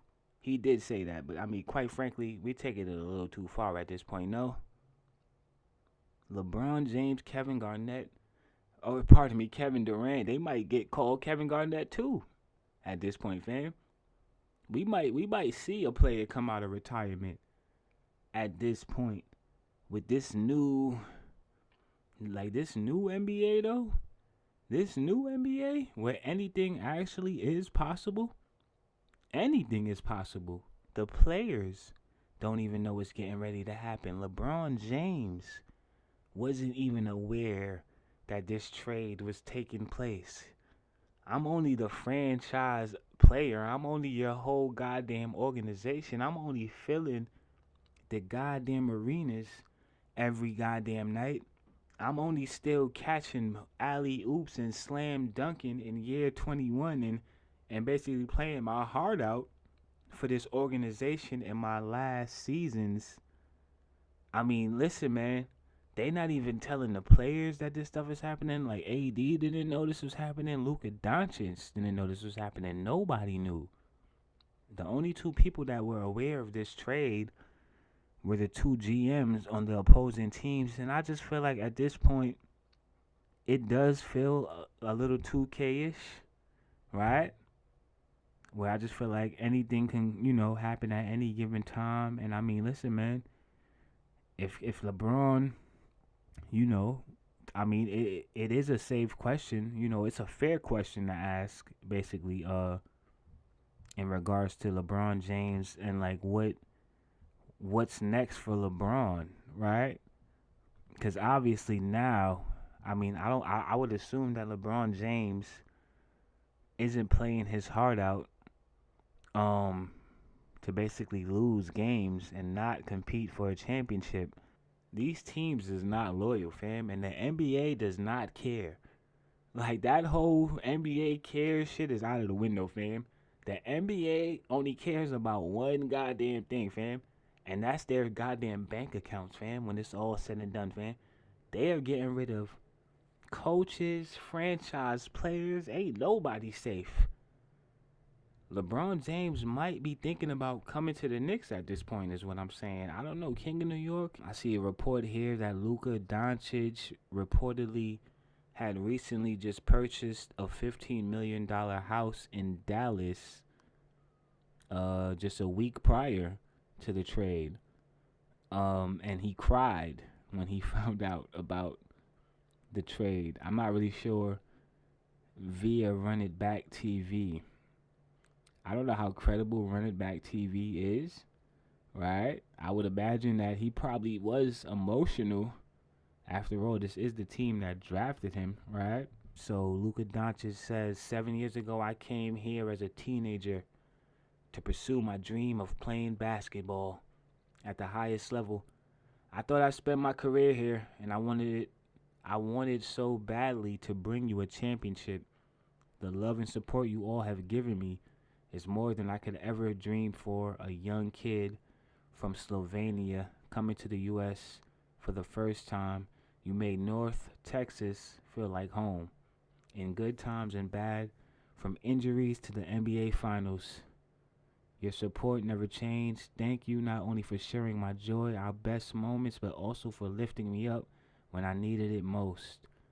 To all the organizations I worked with throughout the Dallas community, thank you for letting me contribute to your important work and join you in bringing light to those who need it. As I start the next part of my basketball journey, I am leaving a city that will always feel like home, a home away from home. Dallas is a special place, and Mavs fans are special fans. Thank you from the bottom of my heart, Luka. It always does kind of like shine a light when you like read the farewell. Like, damn, like these at the end of the day, these are so much more than just basketball players at the end of the day, right? And when you read these, it's kind of like, damn, you start to see like them as like just human beings at the end of the day, And I can only imagine how it would feel. I mean, like he said in the letter, basically being a part of that community, rookie season. I'm sure he has a lot of memories in Dallas. But at the end of the day, listen, man, business is business, man. And the NBA is big business, man. And we better just get used to seeing trades like this. Pretty much, you know.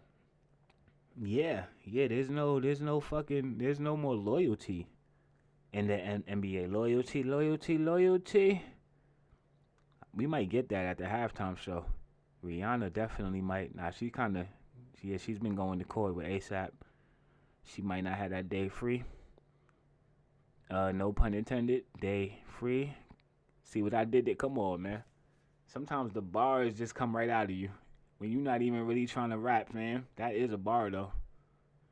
The day free. Damn, why Drake ain't think of that, low key? I would have barred them niggas up right there. Luka Doncic. Okay, so what's this? Luka Doncic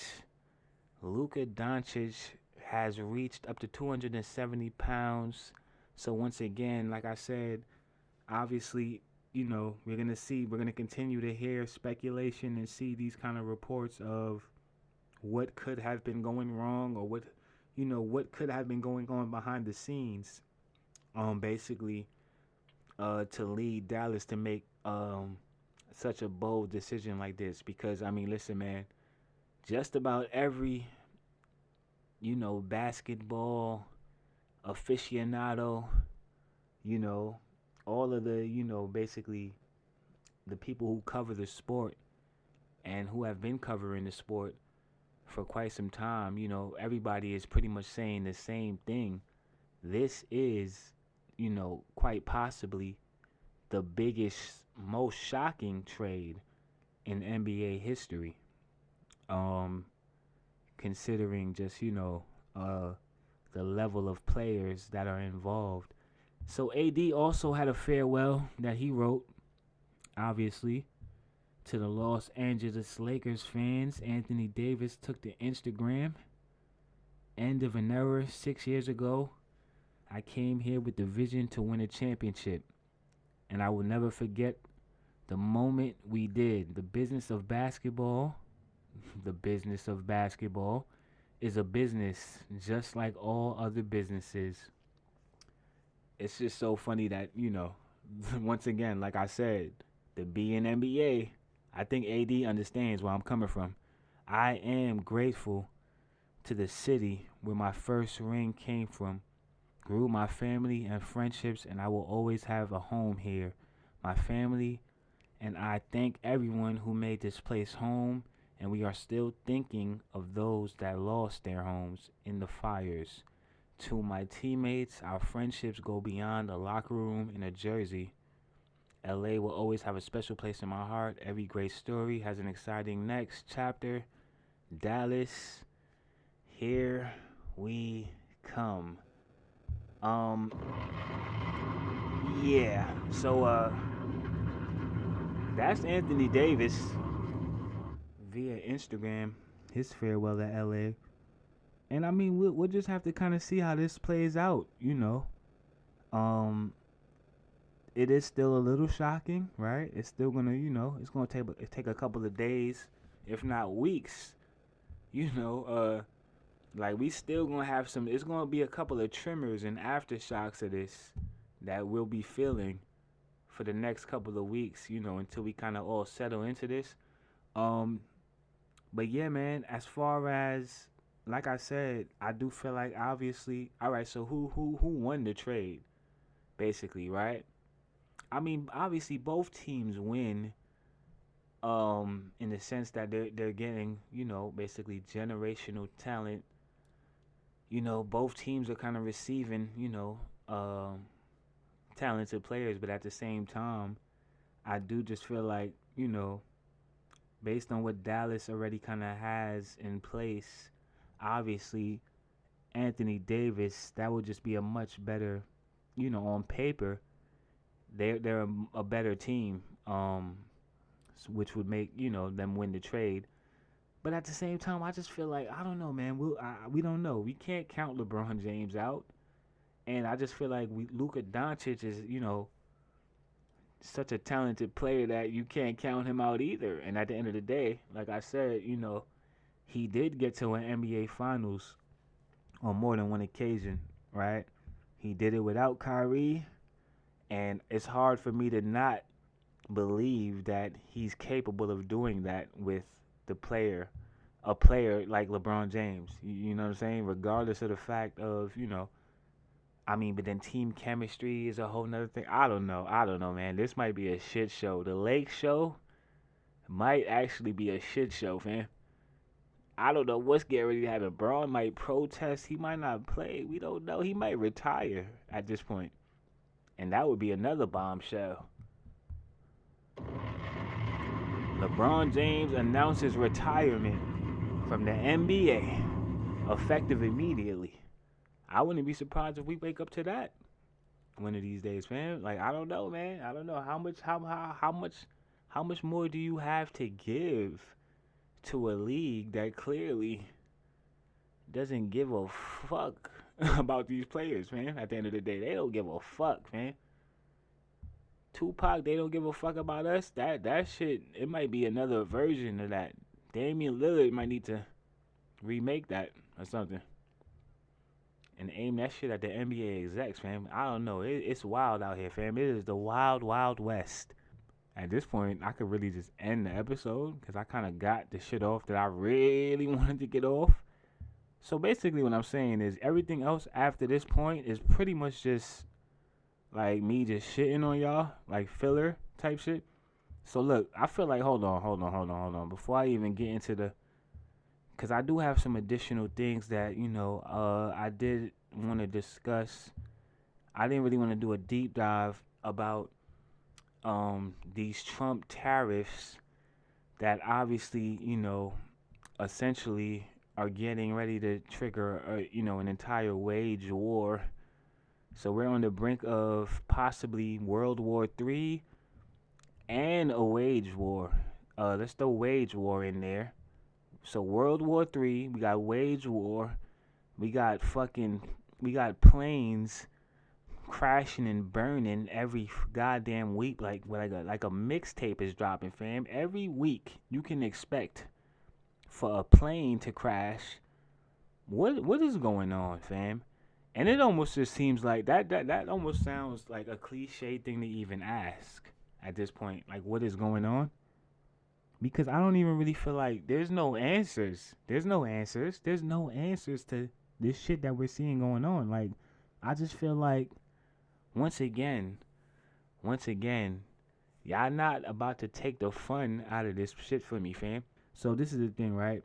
We got all of the, the Grammys out of the way. We got all of the celebratory stuff out of the way. I feel like we getting ready to close this episode out, which means that at this point we could get a little morbid on y'all.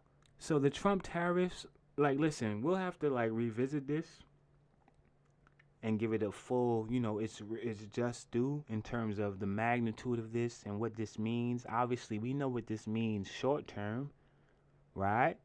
It means that we're gonna have to pay out of our pockets. Shit is about to get more expensive, right? $930 drop in household income by 2026.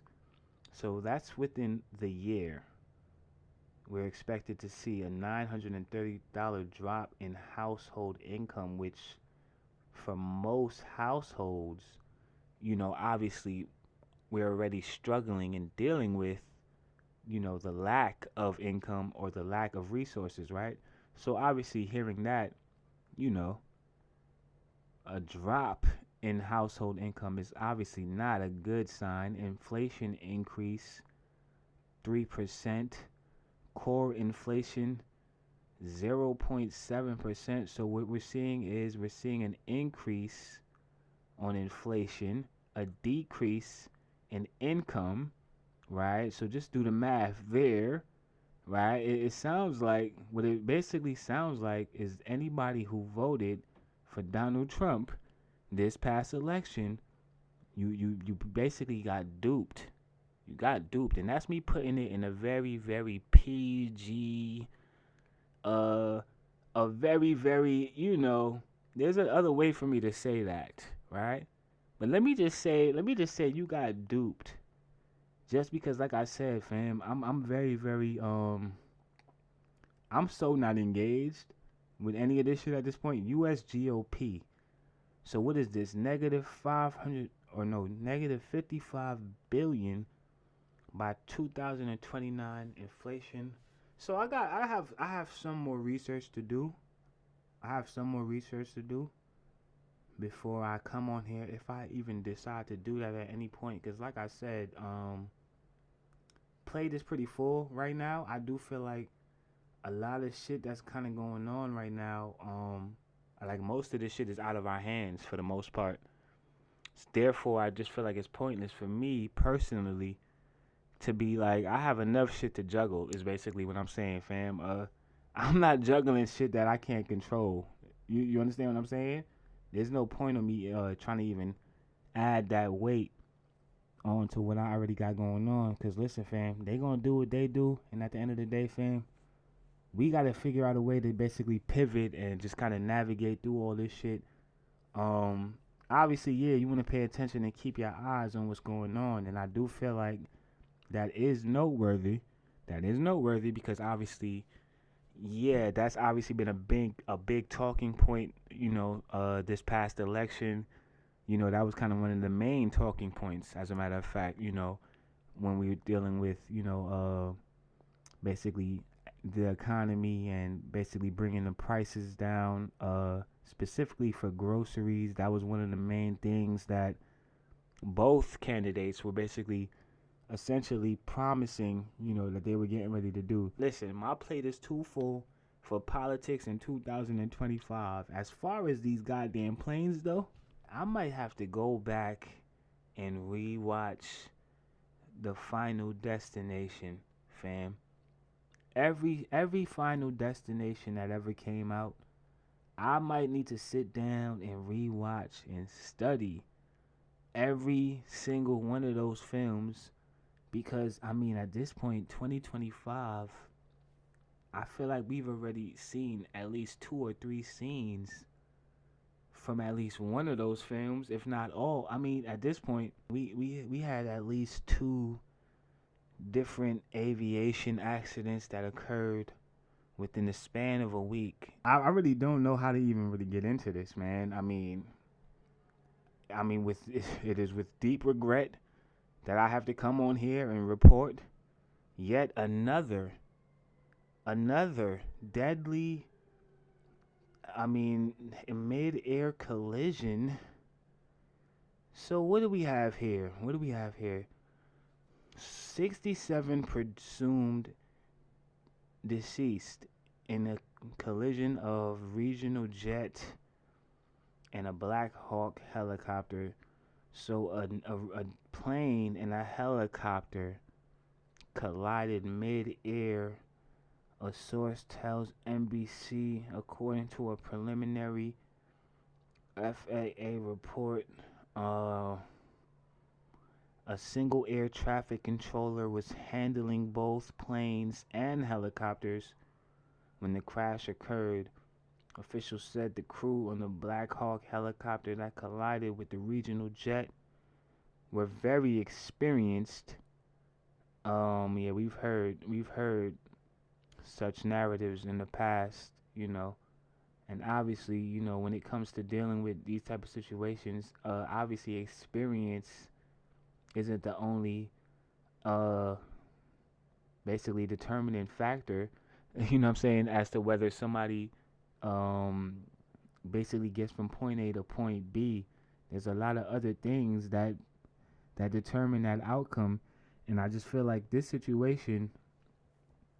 So let me continue reading this. While President Trump said, without providing evidence, that the diversity, equality, and inclusion policies have contributed to the collision among the 64 people who were on the American Eagle flight. So 64 people total on the flight. Unfortunately, all 64 of those individuals have passed away. There's video of this. Obviously, the video is very, very, hard to watch, to say the least. Just as, an individual who, like, you gotta understand, I've literally had nightmares about like this type of shit, fam, like that I can still vividly remember and picture inside of my head. So I might have literally just seen one of my nightmares play out in real time in 2025, and I'm just at a point, my nigga, like I said once again, where I just feel like, I don't know, man, Final Destination, nigga, this might be I Am Legend, nigga, when it's all said and done. 2026, fam, who's gonna be the last man standing, fam?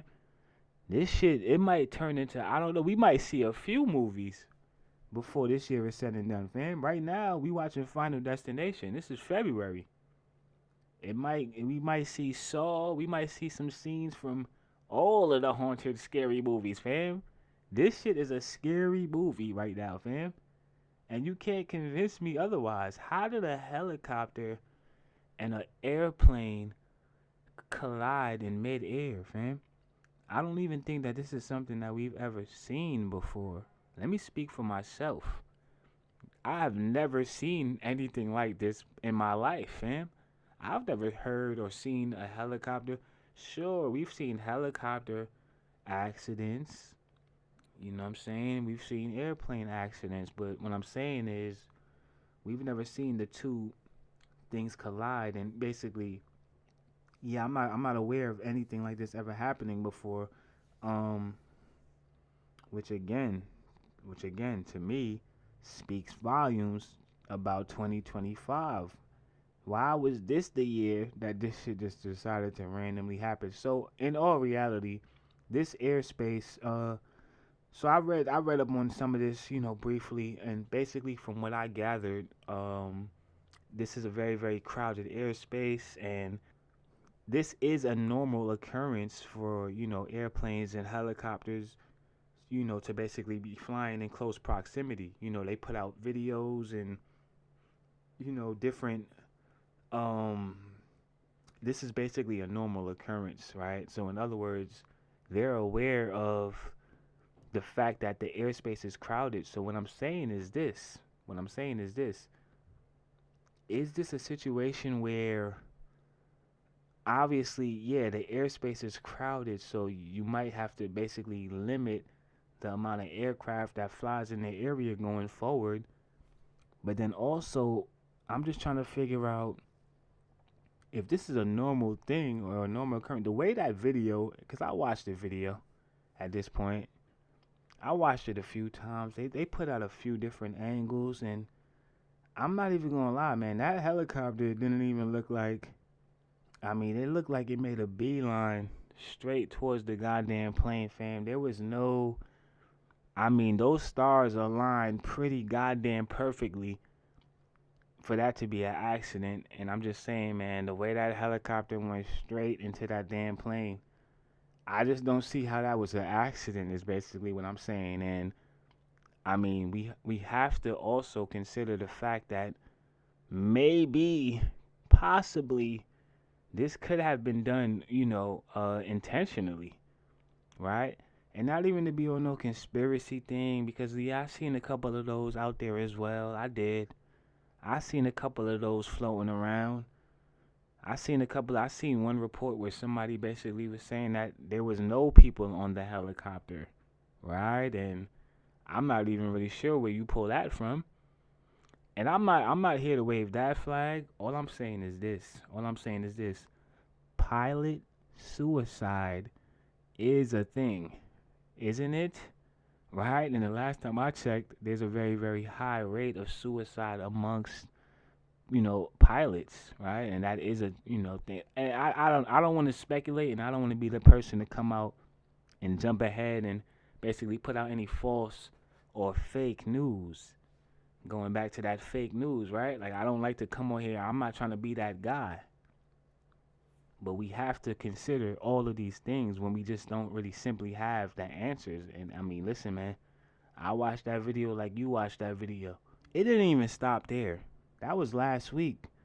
Then 3 days later, right, after that, we had another incident where a plane, like, it wasn't even like, well, people would understand that while we were still basically trying to figure out and put the pieces together to figure out this situation, we had another situation that occurred involving another plane crash This time, this took place in Philadelphia. Ironically enough, the Philadelphia Eagles just advanced to the Super Bowl, right? So I'm pretty sure that everybody out there was pretty much in a celebratory mood, right? Here comes a goddamn airplane crashing down to come literally crash the parade and shit. I mean, there was no parade happening, but what I'm saying is this, fam. Multiple injuries to people on the ground. Obviously, we would assume that this plane crashed in like a residential area. So understand that that other incident that occurred, that happened over, you know, a large body of water, right? So unfortunately, obviously, people lost their lives, who are on their aircraft, but it didn't go any further than that, This situation happened in a residential area. So what I'm basically saying is that, I mean, you're talking about houses, people. I mean, I can't even imagine.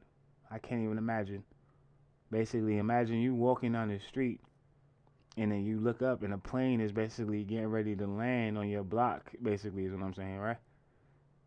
There's no runways in these residential areas, fam. So multiple injuries. One person on the ground killed, 19 injured. That was at the time of, that I took this screenshot. I'm pretty sure that number grew at this point. This was a medical plane. That is noteworthy as well. A medical plane that was, I believe, transporting a young child and his mother. And I believe 4 or 5 crew members were also on board, which obviously is super, super unfortunate. So we just want to send our prayers and condolences to all involved. Obviously, everybody who lost their life in both unfortunate, tragic accidents. And I mean, listen, man, just going forward, I don't know, man. I don't know. I don't really even know. Like, this is it's a very, very bizarre situation, man. We talking about 4 plane crashes within 2 months. You know what I'm saying? We used to trends on TikTok and shit. Like, can we get back to like the trends that were actually like where people didn't die, basically, fam?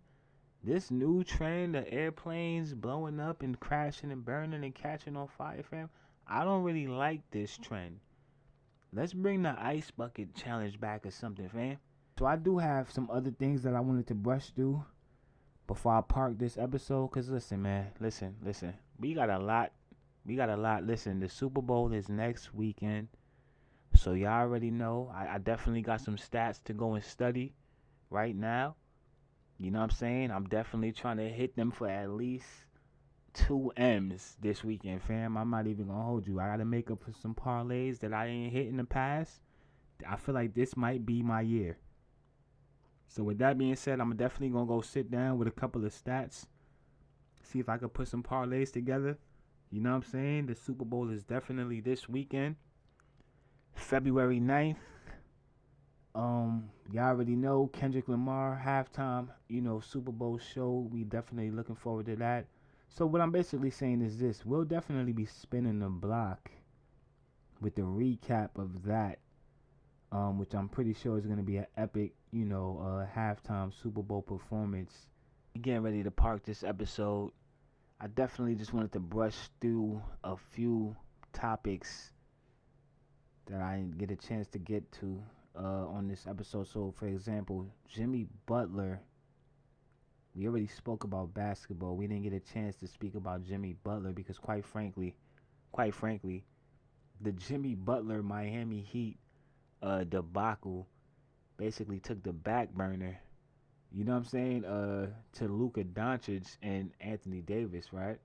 But I definitely did see that Jimmy Butler has been suspended indefinitely. Damn, son, where'd you find this? Yeah, that means no checks, no income, no team practices, no team dinners. He is out indefinitely, obviously at odds, still with the Miami Heat. So we basically still waiting to see how that's all gonna play out. Where's Jimmy Butler gonna end up? You know what I'm saying? And is he even gonna be able to? Is the Miami Heat basically gonna be able to make a trade before the trade deadline? Because I do feel like a few teams kind of already pulled out. Reigning two-time slam dunk champion Mac McClung is back. Yeah, the NBA needed him to save the dunk contest again. We kind of understand. No surprise here. Like I said, I mean, we haven't really heard any other, announcements in regards to the dunk contest, wasn't really even sure who they would basically. They only had two people, right? The two rookies, so I wasn't even really sure. Like, they might have, I thought they was getting ready to cancel this shit, is basically what I'm saying, right? So obviously they made the call.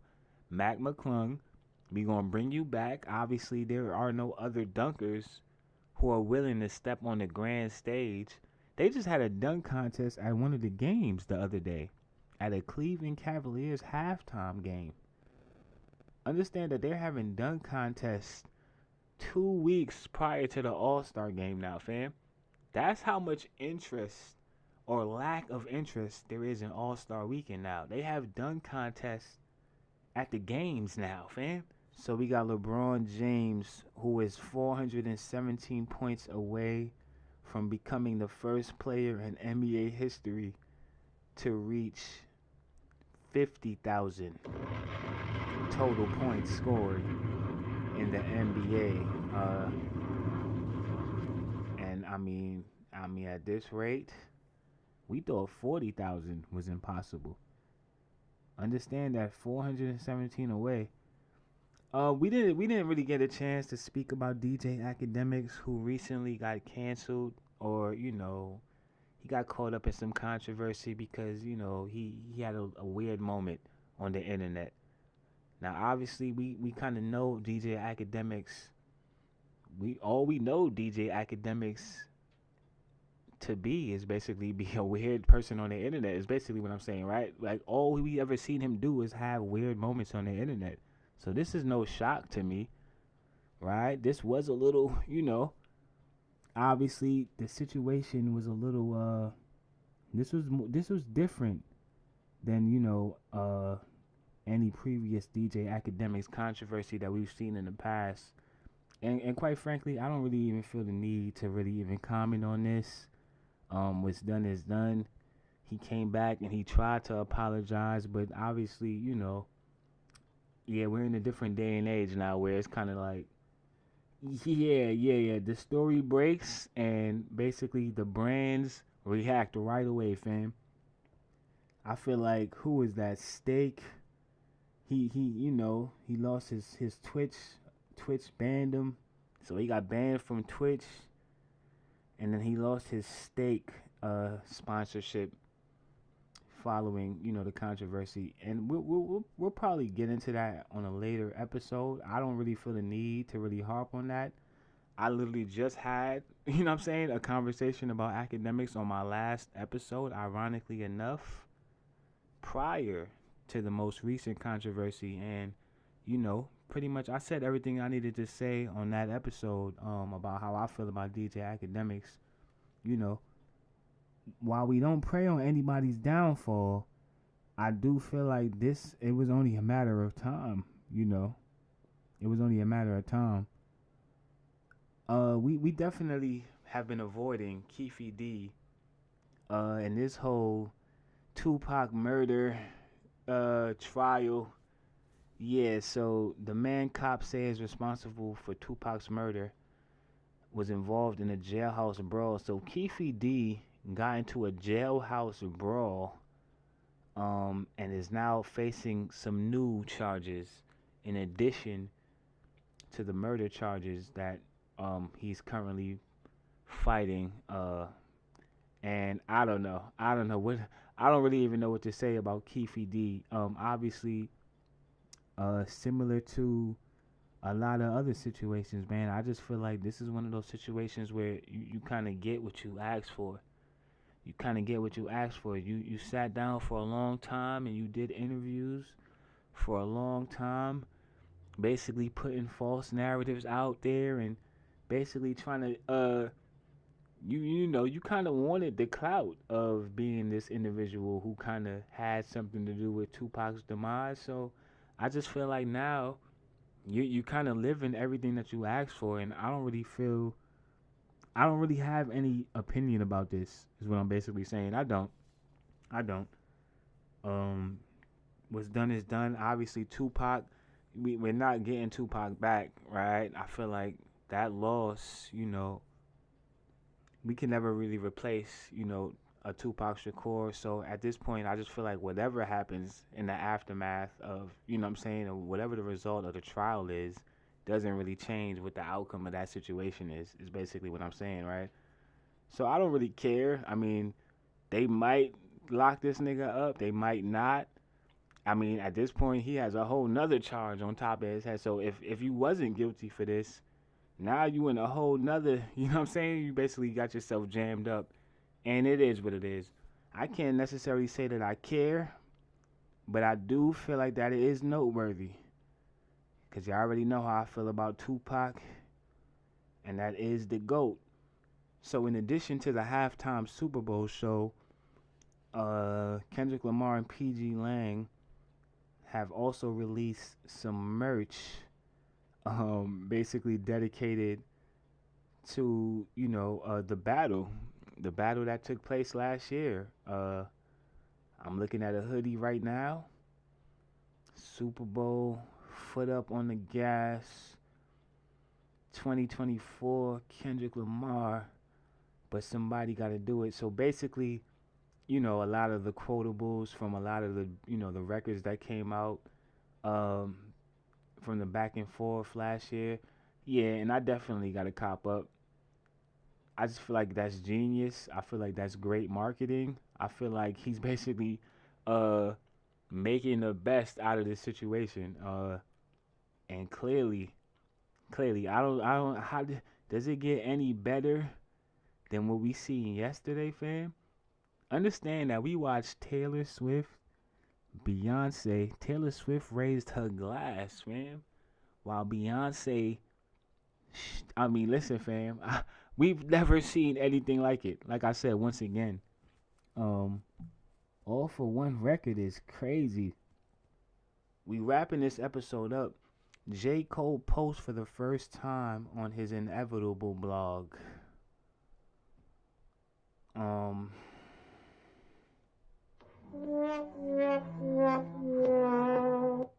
thank you. No, thank you. No, thank you.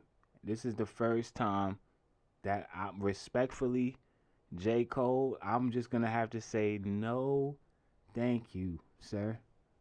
I'm not reading your blog, fam. Are you out of your goddamn mind?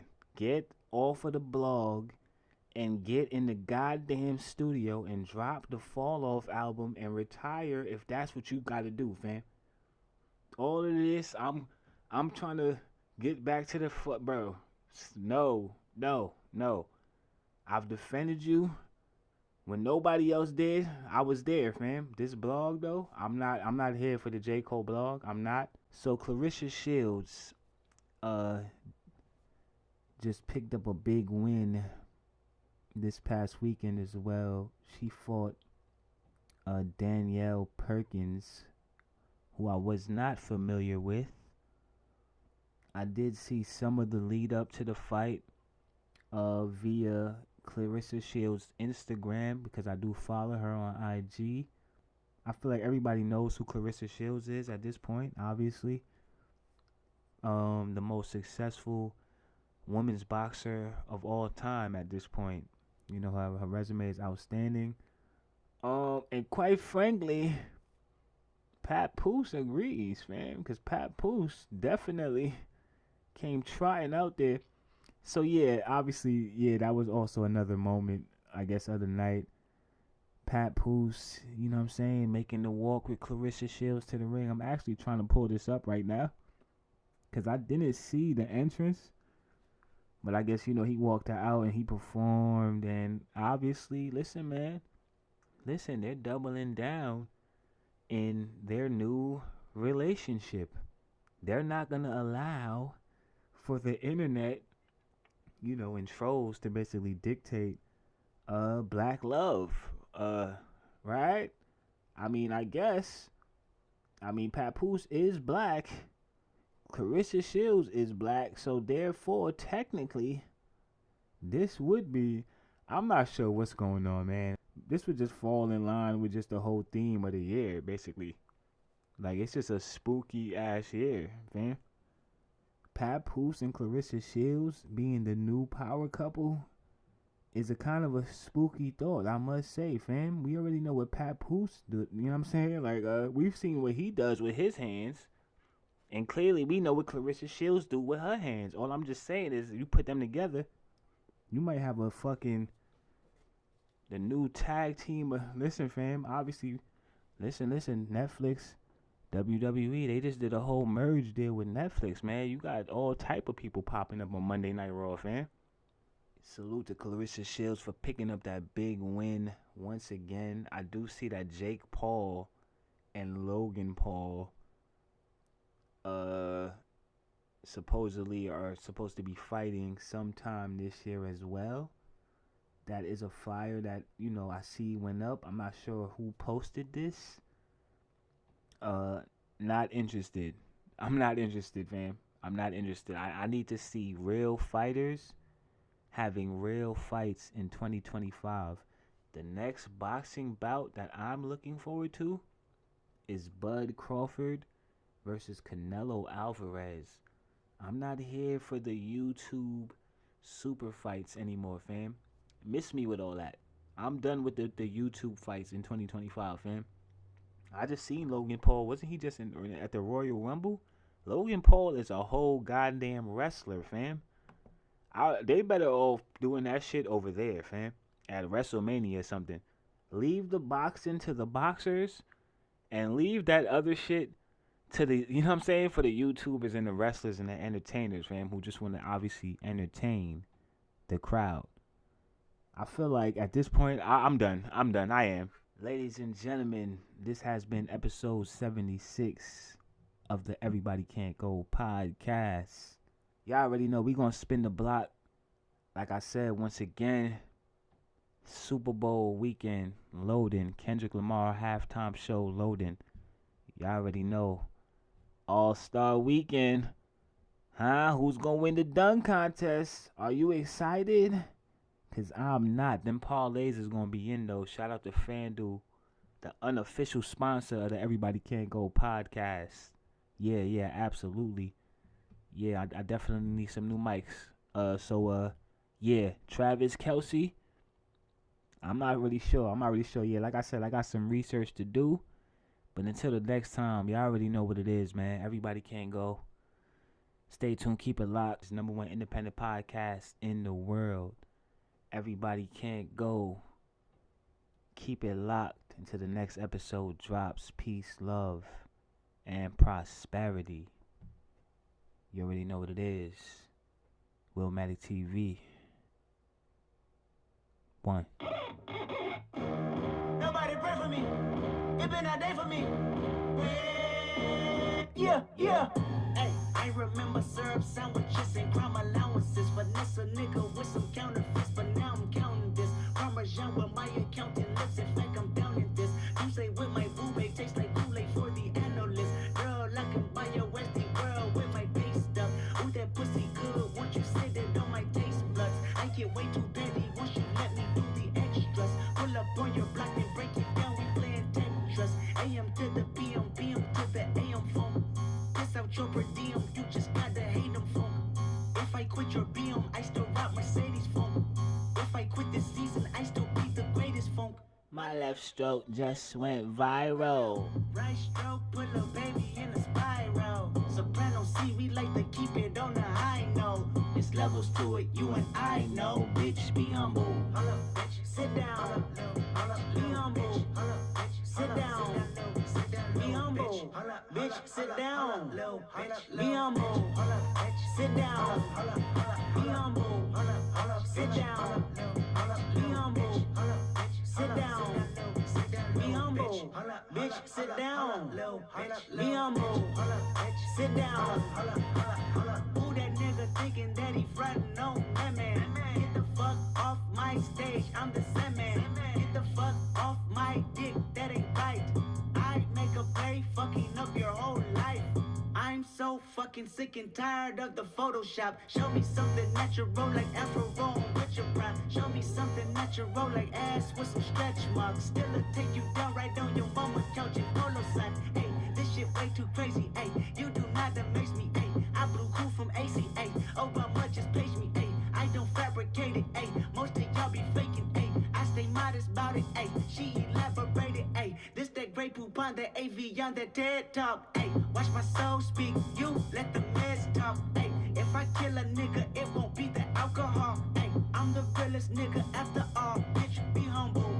Bitch, sit down. Be humble. Sit down. Be humble. Bitch, sit down. Be humble. Sit down. Be humble. Sit down. Be humble. Sit down. Be humble.